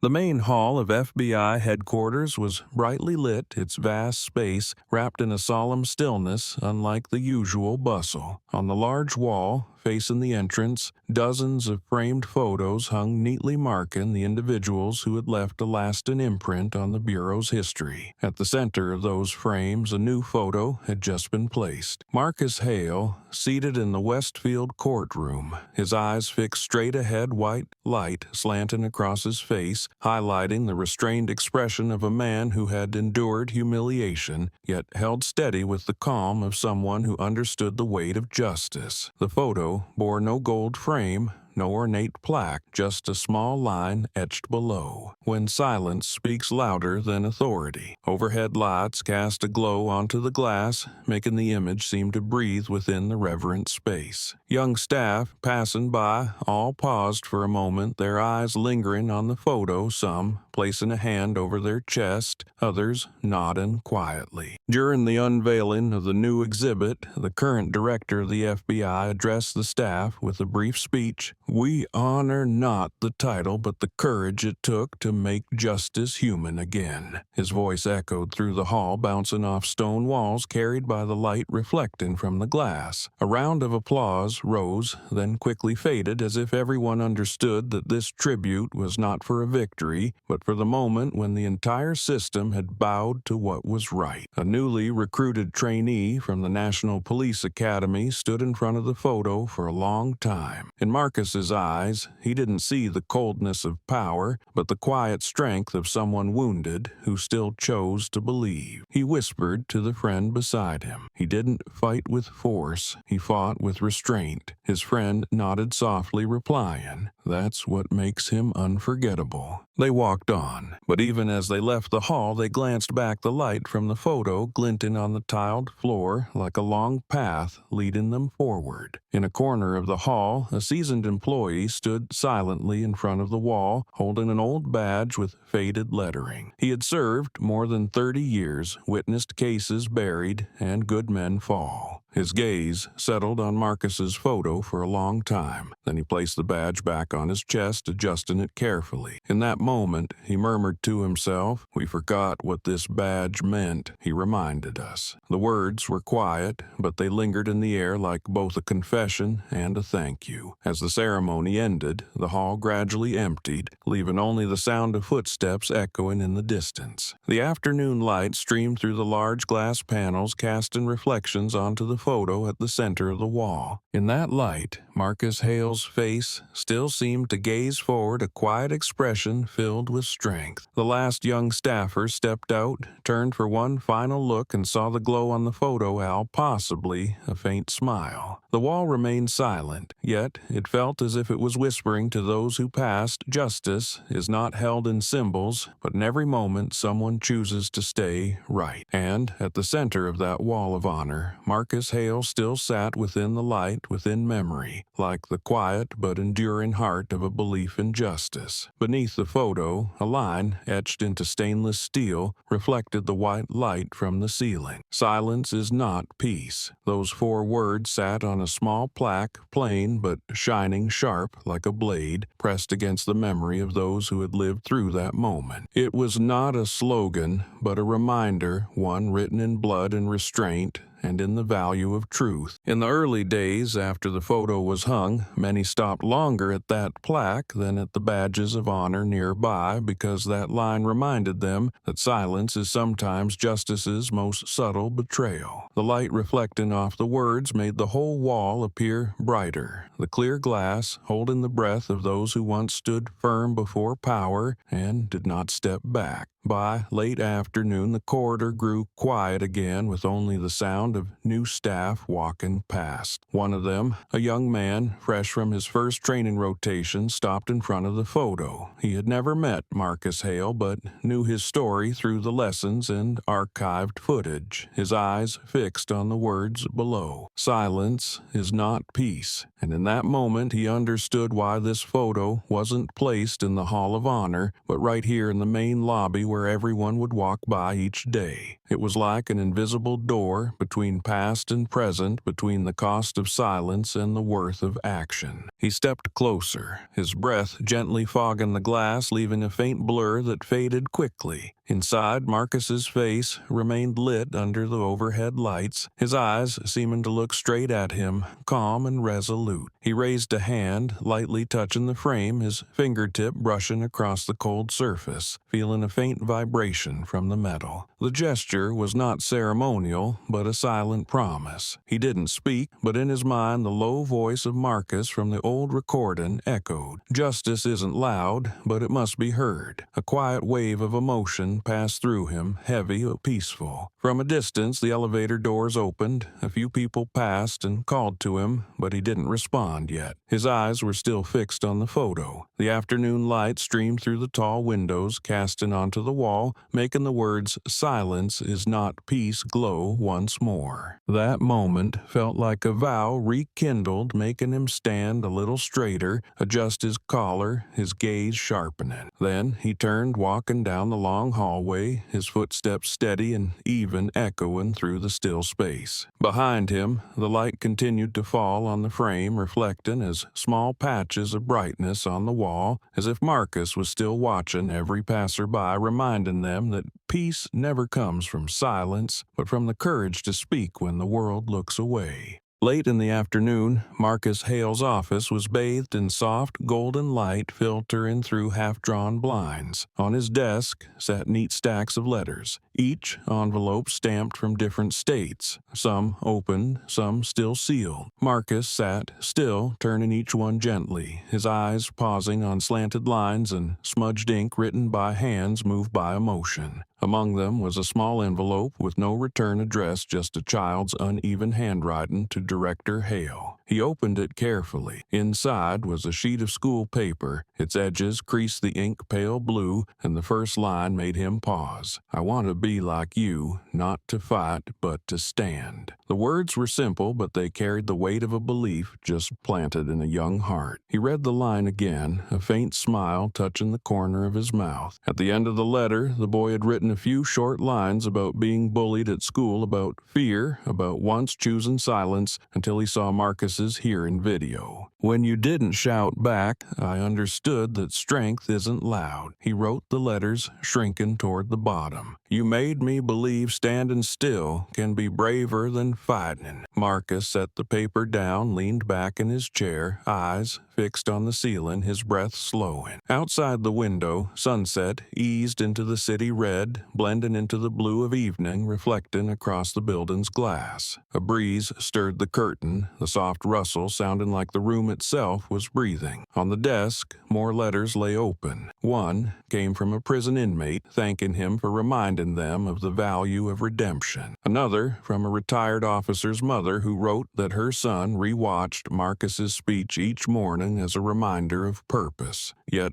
of all the voices, it was the unnamed letter from the 14-year-old boy that held Marcus in silence the longest. He folded the letter carefully, set it aside, then opened a drawer and took out an empty picture frame. He placed the letter inside and set it on the bookshelf among thick files and sealed reports. The afternoon light caught the glass of the frame, reflecting the small line at its center. Not to fight, but to stand. Marcus stood, walked to the window, and looked down at the city as the lights came on. The traffic below moved like flowing lines of light, life continuing in its calm, unhurried rhythm. He spoke softly, almost as a whisper. "That's how it begins." Inside the office, the breeze shifted the letters slightly, a few loose pages sliding from the stack and drifting to the floor. He bent to pick them up, his hand pausing as he saw the words written by hundreds of people, all saying the same thing, that justice had begun to look human again. Marcus returned to the desk, his hand resting on the picture frame. Light from the window spilled across the glass, illuminating the boy's pale blue handwriting until it seemed to glow, almost breathe. He smiled, not the smile of someone victorious, but of someone who knew what he had done had touched something deep within people, belief. In the quiet room, among thousands of written words, it was that one small sheet of paper, without an address, without a sender, that reminded Marcus Hale that all great change begins with one simple act, the courage to stand. He sat still in the room filled with afternoon light, the small letter resting gently in his hand. The boy's unsteady handwriting curled at the corners of his mouth, drawing out a rare smile, so faint it almost dissolved into the air. The room seemed unusually quiet, the soft spin of the ceiling fan blending with the rustling of leaves beyond the window, creating a calm, steady rhythm. He read the words again, pausing at the final line, "I want to be like you, knew not to fight, but to stand. The smile softened, touched now with emotion. It wasn't pride, but the feeling of witnessing something larger than himself began to take root. He laid the letter on the desk fingers, brushing the paper's edge, then lifted his eyes to the tall window left slightly open. Outside, the sky had turned to the golden hue of honeyed dusk. The light reflected off distant buildings and poured quietly into the office. The last rays of sunlight stretched diagonally across the floor, drawing long golden streaks that shimmered like strands of metal. Marcus stood and walked to the window, letting the light fall across his face. It lit up the reversed lettering on the glass: FBI Director, Marcus Hale. He looked at the words for a long moment, his hand resting against the pane, feeling the warmth of the day through his fingertips. The world outside seemed unusually still, people moving through small streets, the distant sound of horns, fading clouds, drifting slowly across the pale orange sky. In that moment, amid all the noise of the world, everything was quiet enough for him to hear his own heartbeat. In that stillness, Marcus wasn't thinking about power or title, but about the long road of justice, the thing he had defended, challenged, and forced the system to reckon with. The reflection of his face and that lettering merged in the glass, and for a second he saw something unusual. The title on the window didn't make him greater. It only made clearer the responsibility he carried. FBI Director was a position, but Marcus Hale was a person, and it was that difference that had saved justice from becoming a distant abstraction. He spoke softly as if to himself. It's not the title that defines justice, it's the choice. The words lingered briefly, then faded into the light ahead. From the desk, a light breeze flipped a few pages, causing the boy's letter to shift toward the sunlight, its pale blue ink glowing under the sun. Marcus turned back, picked it up, and placed it atop his thickest case file. A simple act, yet it felt like a silent promise between two generations, one who had walked the path and one who would follow. The light outside grew brighter, tinting the window glass a fiery gold. The words FBI Director, Marcus Hale, stood clear, glowing, quietly steady in the late afternoon light. He looked at it one last time, the smile returning peaceful and deep, then turned back to his desk where the small letter still cast its own quiet light of belief. And in the stillness of that room, justice was no longer a declaration, but a presence in the light, in the person, and in every breath of silence. Dawn settled over the city of Westfield with a soft, clear light gliding over rooftops, spilling down the road leading to the courthouse, the place that had once become the nation's center. No more crowds, no more cameras or shouting, only the sound of early birds and the mist clinging to the stone steps. Marcus walked slowly along the sidewalk, his dark coat catching the first rays of sunlight. Ahead of him, the old building stood tall, in the new light each window pane reflecting the pale pink of morning, making it look both solemn and peaceful. He stopped at the base of the staircase where everything had once begun, his eyes resting on the third step, the place where blood had once pooled, small and dark like a memory that refused to fade. A breeze passed so light it could barely be heard, carrying the scent of damp mist and cold earth after a long night. Marcus stood still for a long time, one hand tightening in his pocket. The building in front of him had been restored, the steps polished, every trace of that day gone. But within him, each scene remained vivid. The faces, the stares, the sounds, even the silence of the courtroom that day all returned in a brief instant. He felt no anger, no pride, only a deep calm, as if all that once weighed heavily had been washed away by the morning light. "We've come full circle," he said softly, his voice fading into the wind, disappearing into the open air. From a distance, the sun rose higher, casting a strong beam of light across the courthouse gate, striking the bronze plaque bearing its name. He climbed a few steps, stopped midway, and bowed to touch the cold stone. The surface was smooth and clean, but the chill seeped into his skin as if the breath of the past still lingered beneath it. On the steps, a few wildflower petals had fallen from a planter, caught by the wind, spinning before landing on the ground. Marcus watched them, a faint smile appearing, the smile of someone who had weathered the storm, and realized that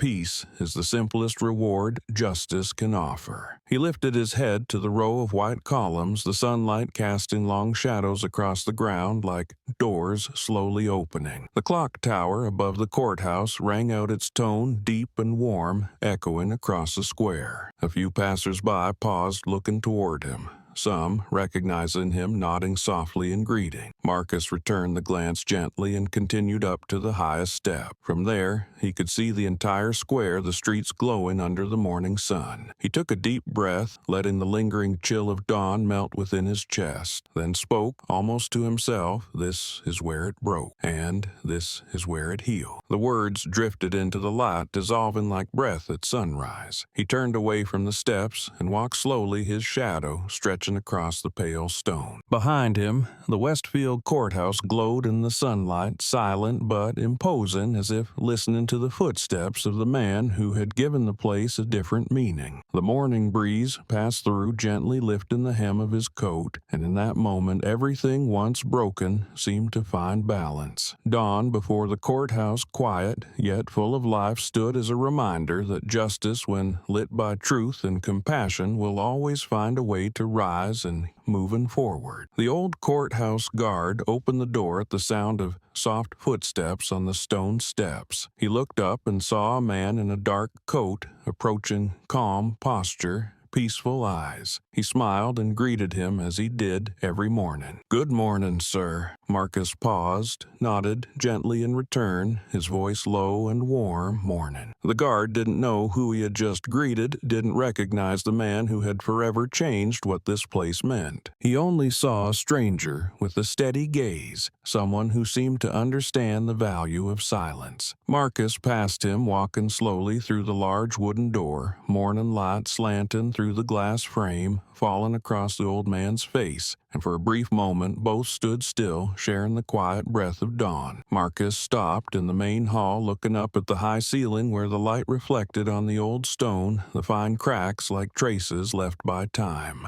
Everything remained intact, but something had changed because someone had once awakened it from silence. He stepped toward the center of the room, the place where it had all happened, paused for a few seconds, then smiled lightly. No painful memories returned, only a sense of peace, as if time had washed it all clean. The morning breeze came in through the open window, carrying the scent of stone dust and a touch of warmth, brushing away a strand of hair from his forehead. The guard stood outside watching, seeing that figure move through the long hallway, his shadow falling across the bright tiled floor, quiet and steady. Something about him felt familiar, though he couldn't place it. A moment later, the man turned back, nodded once more in farewell, and stepped through the gate. The old man nodded in return, still unaware that he had just bowed to the director of the FBI, the very man who had redefined justice in this place. As Marcus disappeared from sight, the guard stood still, sunlight pouring gold over his worn hands, while inside the courthouse light streamed up the steps, reaching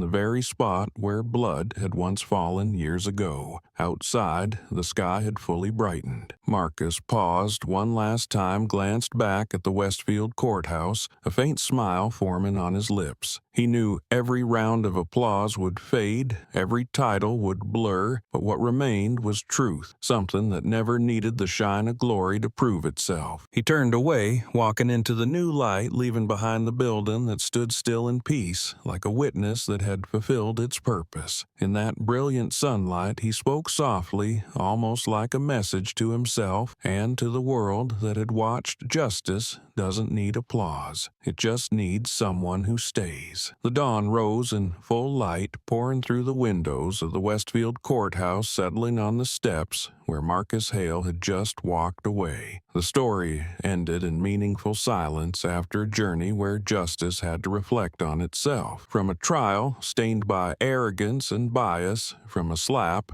once seen as mere personal offense, the world had witnessed a turn in history where the humiliated became with those delivered judgment. Marcus did not respond with anger, but with the steadiness of belief, and it was that conviction that forced an entire system to reckon with itself. That journey did not end with verdicts or apologies, but continued in classrooms and badges gleaming under lights and handwritten letters sent to his office. Small, but enduring signs that justice was not dead, it only needed someone to keep it alive. The Wall of Honor, with Marcus's portrait, was not raised for praise, but to remind that power only matters when guided by conscience. The woman who once held the phone, the boy who wrote the letter, the young officers, all became pieces of a complete circle where belief was passed on quietly but powerfully. And as Marcus walked beneath the sun, his words echoed like a simple yet profound final message: justice